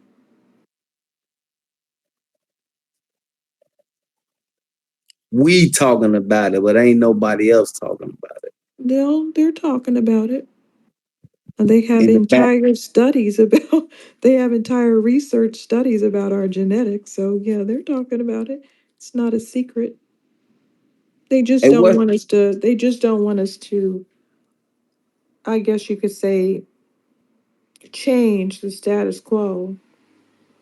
They don't want Yeah, us to do that. it's all about. You're right, Wani. It really is all about the creation, the diametric opposition to create a wealth status for Europeans, which were at 2%. 2% of Europe were the wealthy elite, and the rest of Europe, that was their norm. 1 to 2% of cultures in Europe were, wealthy elite, and the overwhelming majority were peasantry. I don't care if you're talking about Italy, Spain, Portugal, England. That's where it was across the board. And starving Europeans, no respect intended, um, wanted their chance to be royalty. And the New World, which is in my view, New World is a pejorative, um, was the opportunity for them to be royalty. Dr. John Henry Clark said, um, the bringing of the African to the New World, every effort was made to destroy his memory of having been part of a free and intelligent people. Like the New World was like a new start for European peasants. Like I said, like Dr. Claude Anderson has alluded to, Dr. Amos Wilson, I think, said it. The term white was created in diametric opposition to us. Dr. John Henry Clark says the greatest destroyer of African culture, and I would say, I would take it bigger than African culture. I would say indigenous black culture. The greatest exploiter, according to Dr. John Henry Clark, of the African was the plantation system of the New World. The African was transformed into something called the Negro. He was demeaned. This is a thing that uniquely tragic about the African slave system. Of all the slave systems in the world, no other dehumanized a slave more than started by the Europeans in the 15th century, using, check this out, ladies and gentlemen, going back to our earlier conversation with 69 Cent, Dan Quay, and Wani. Um, where was it? I lost my track. It's so important. Where'd it go? Okay. Okay. Using the church as a rationale, they began to set up myths that nearly always read the African out of human history, beginning with the classification of the African as a lesser being. The Catholic Church justification for slavery was that the African was being brought under the guidance of Christendom and that he would eventually receive his blessings through Christendom. That rationale was slavery. The rationale that slavery was a blessing to the African, and it was not. I went to college with girls, um, one of which I had a crush on for a minute that would say, I mean, three different girls. They all said the same thing. They were like, I thank God for slavery. These black girls. I thank God for, they didn't even know each other. They saying the same thing. I thank God for the slave trade because if it wasn't for the slave trade, I wouldn't get to know, I wouldn't have known God. And that is the What? weaponization. Yeah, yeah. Well, Who is these? I'm gonna say They exactly. regular. I'm gonna say exactly what one of the girls said. I'm just gonna quote her exactly without paraphrasing her. She was riding in my car, and I was getting to know her because I thought she was real cute. And we were talking about the slave trades. I've always been kind of a history buff. I want to see where her head was, and I was like, "What you think about the slave trade?" And she's like, "It was awful, but I thank God for it." I was like, "You do? How? Why is that?" She's like, I thank God for the slave trade because without the slave trade, I wouldn't have got to know Jesus." All three of them didn't know each other. They said the same thing, and I recorded that in the back of my mind because it just sounded odd. I was like, "Wow, what?" And What was they American? yeah, yeah, Alabama American girls, black girls. Hey, what I get from that, I think what they was trying to say, it was like the suffering. We gonna always suffer. No, no, no. They were saying that they learned about. What is that? They were what she was saying. She learned about through the slave trade. The European brought her the Bible. That's what she was saying. Nah, yeah, that's shit. I mean, I guess you could blame that on their lack of knowledge of history in a sense. Because without slavery, anybody would have still been able to be part of any creed or Mm-hmm. anything. It's just reading that was not available to, I guess, most slaves. But a lot of Africans were already Christian before, around the parts of the Congo and things like that. Yeah, Ethiopia. Yeah, but I'm if talking they're about still the in the Christian. parts that were involved in the transatlantic slave trade. Uh, That hey, would who is that mostly the picture? Congo. Who is that picture in your Hold background? on. Hold on, Which one?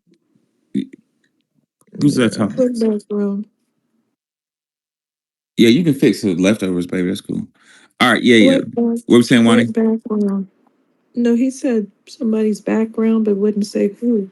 Mm. I think he talking about Dan Quay in that yeah, he picture was of talking Dr. about Umar. Dr. Umar. Oh, okay. Oh, Now, um, go Dr. ahead, to Umar. Black. Go ahead, to Black. go ahead, Black. What's going on, Professor What's Wani? up, bro? Wani, bear with me because I'm about to put on my 10-4 coup for y'all. I don't want it on right now. Okay, but God. but look. Okay, God. and we're going to claim this was a melanated planet, right? And majority of the beginning population was melanated, and because I'm kind of with that nigga. I'm not gonna call them black folks, but uh, They were at this point, they wouldn't be described as black if they had all they'll kind just of be considered like dark skinned people. Or Visigoths, Germans, Romans, Iberians. At this point, they were dingy white people. They had, I mean, if we're going to go back to Iberia, you have to go back a little bit further for them to be considered North Africans, but they have blended in with these other groups at this point. So now they're just dingy white, royal people who will later become full Germanic people because then they're going to be taken over by the Habsburgs. So they were not black, but they wanted to get rid of those Moors that were black. Okay, You I see the take that. problem? Well, okay. Well, during that time, they was kicking out they dark, they They wanted to dingy, get rid of the Jews. their Or dingy crypto Jews and Huguenots in Morenos. they And wanted to get rid of everybody that wasn't Christian, and I'm sure they didn't want the Moors there because of their race. okay, and because I do find it like throw how all of a sudden they kicking these people out and then they just stumble upon some newfound land, which what America was called once, Newfoundland and Terra Australis, which is unknown land. So it it does like kind of like make people want to dive into these conspiracy theories on the prehistoric notion of America before Christopher Columbus, because it it's like I'm trying to see how I can put it where it makes more sense and it don't like drift out to the 10-foot Well, kufi. it's no need for a tenfold kufi. I'm gonna let we'll end on black, but according to Dr. John Henry Clark, I've been sitting here looking for it the whole time. In 1492, there was an event, according to Dr. Clark, that will put context to all this.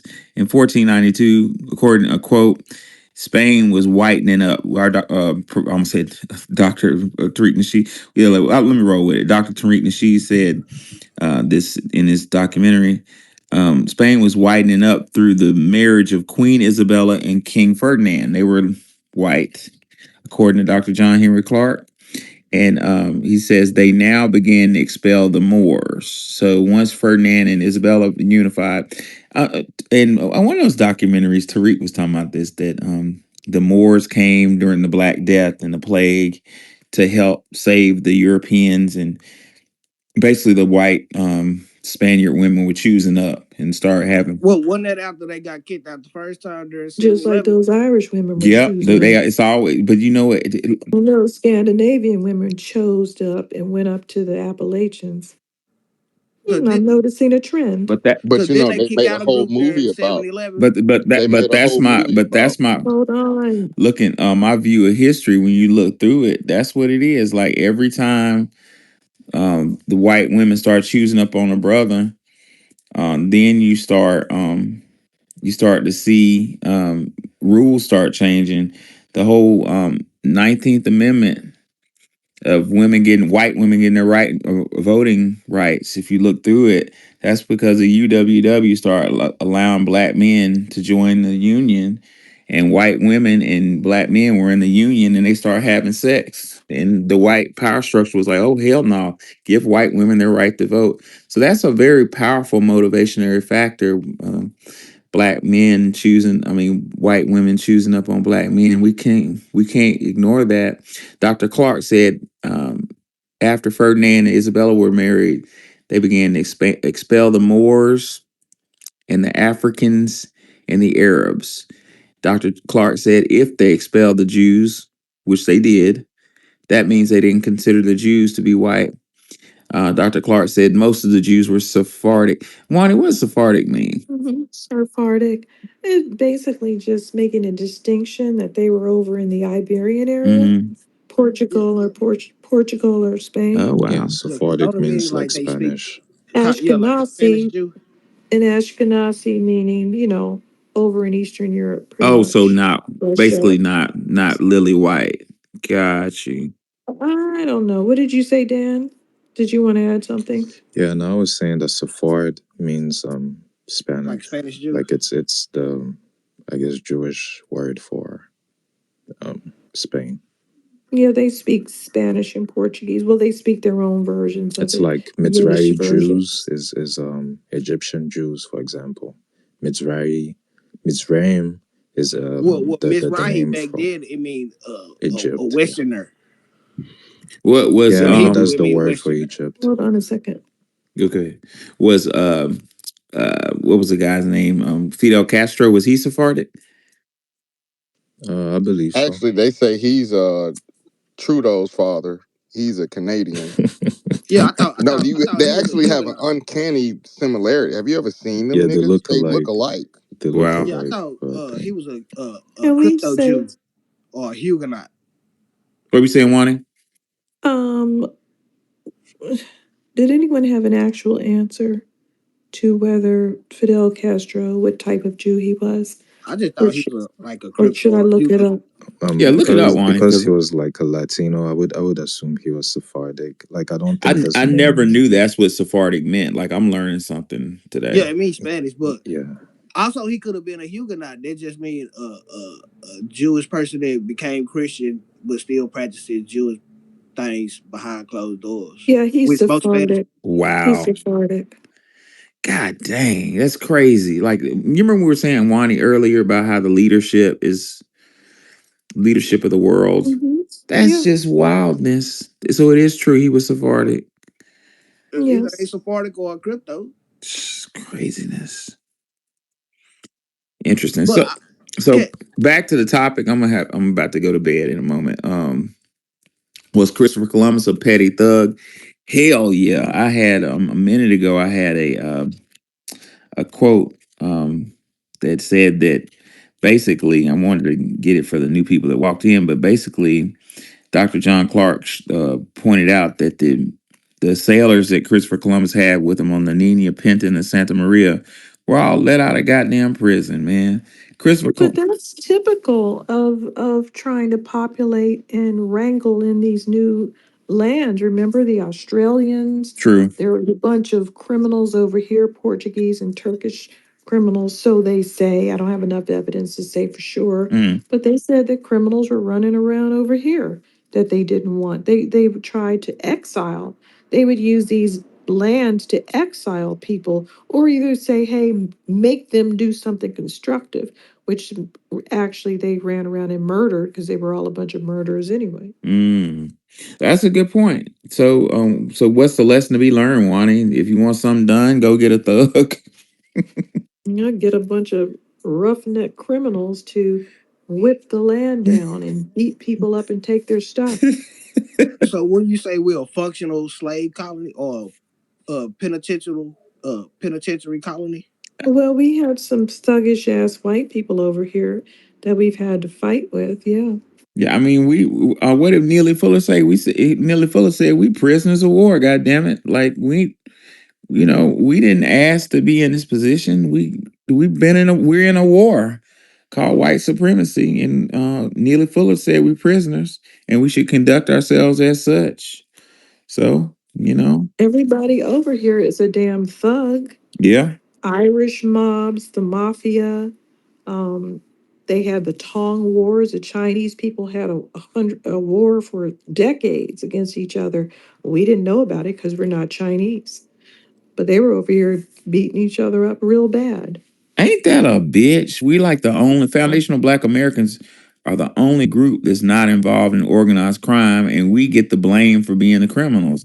How Right. the fuck does These that people work? were mega criminals, and we had to become small gangs just to survive their presence. to survive their prisons? Hey, do you remember a time where in cinema, American cinema, black people were not gangster in movies? The black heroes in black exploitation films, we used to kill the drug dealer and the pimp, and ultimately the biggest drug dealer was the white man. Remember that? I disagree. Am I I tripping? disagree with that because Which, Birth of the Nation. Go ahead, one. no, go ahead. I was gonna say Birth of the Nation identified us as not a drug dealer, but it identified the black male. Even though a white man was playing the black male, it identified us as a predator, and it identified. We were rapists, murderers, and thieves. Yeah, hold on. But But the black politician but there were no was a black people. mulatto. Yeah, there were no black people in Birth of a Nation. I mean, And, it was a couple of like black and stand-ins, ironically, but most of the people that was in front of the camera, they was people on blackface. yeah, But and the Birth of a Nation is called Birth of a Nation, but it ain't got shit to do with 1776. Yeah, Why it's would you it call it that? because the ignorance. But that's not the point. The point is it was propaganda trying to push an issue. Oh, And No, go also ahead, one. Go ahead, what y'all was one. saying about religion, I, just this Go how the go ahead, one. I was just going to say, at what point were we not portrayed as criminals because they started right off the gate portraying us as ignorant That was fools? my point. Yeah. Banjo, yeah, banjo playing, watermelon sucking um, individuals. And then when that played out, when they didn't feel like playing it, they went and got Step and Fetch It from the Caribbean to portray us poorly. So I'm not, you know, there might be some moment in time, but in black exploitation films, all we remember is the characters, pimps and stuff like that. So I don't know when this period hey, was. but The early race films with Oscar Michelle. He simultaneously they had Paul Robeson playing Black Caesar. Mhm. We did have some good representation. We had to fight for that. That's the golden age of Hollywood. Mm. Those actors fought to be portrayed as attractive women and handsome men and not misfits and goofballs. And it was a fight to try to get that. That's interesting.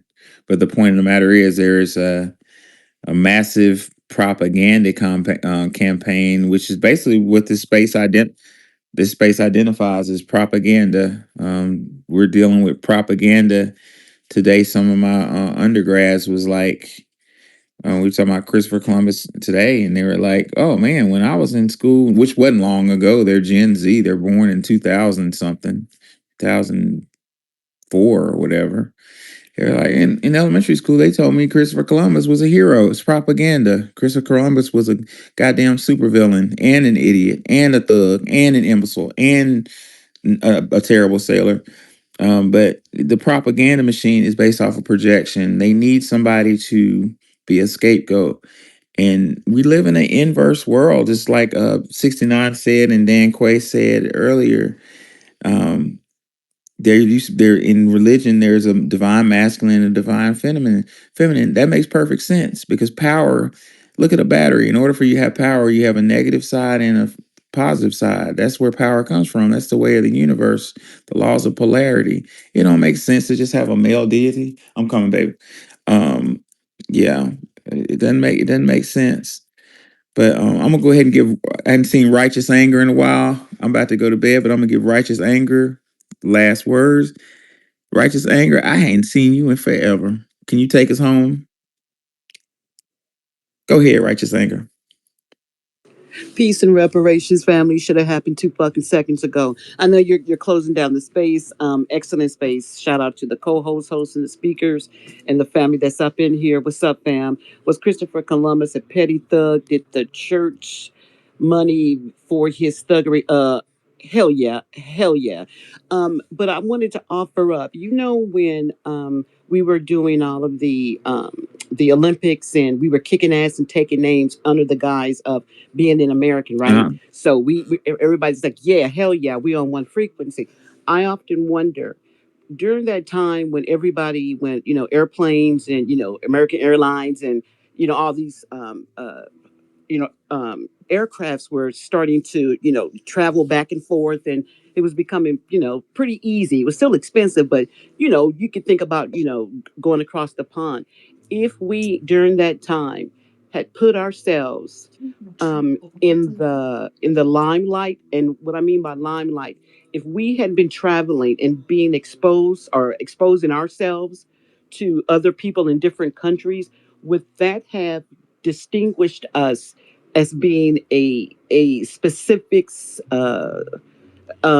type of group?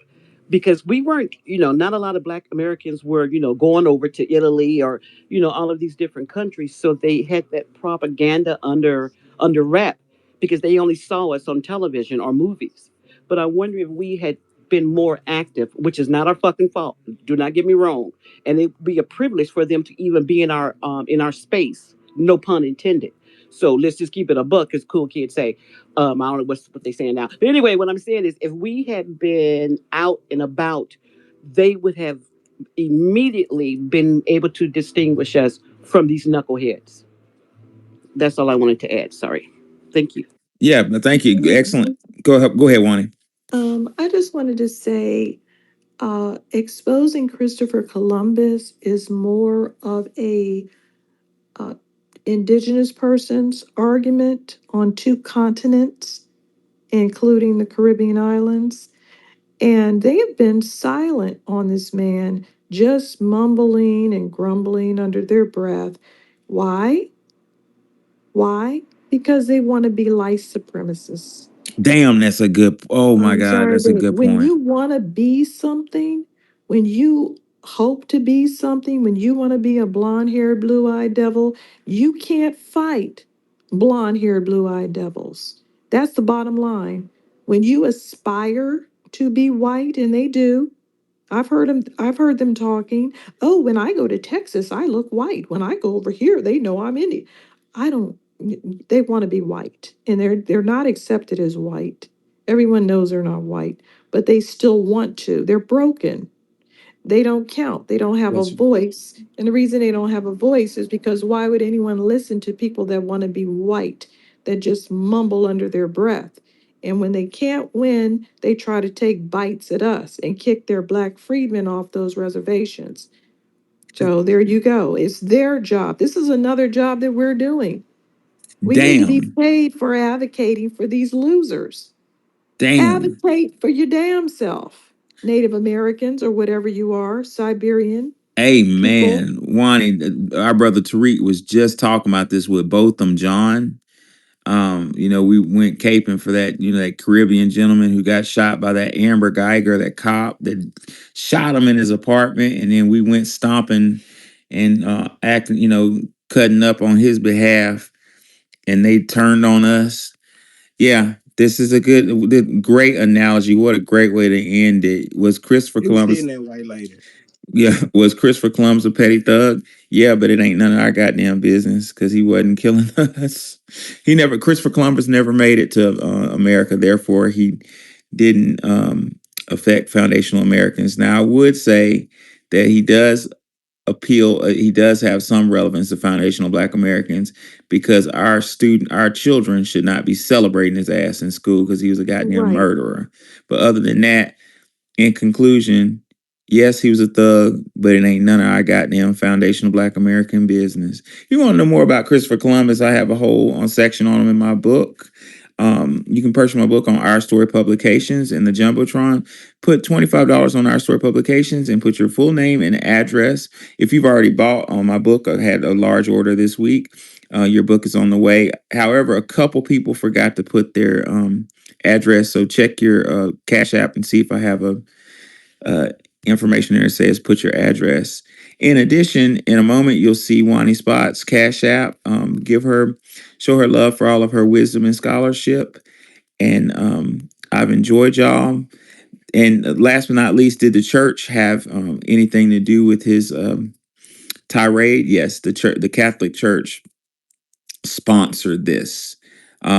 Some excellent things was said about the church in this space.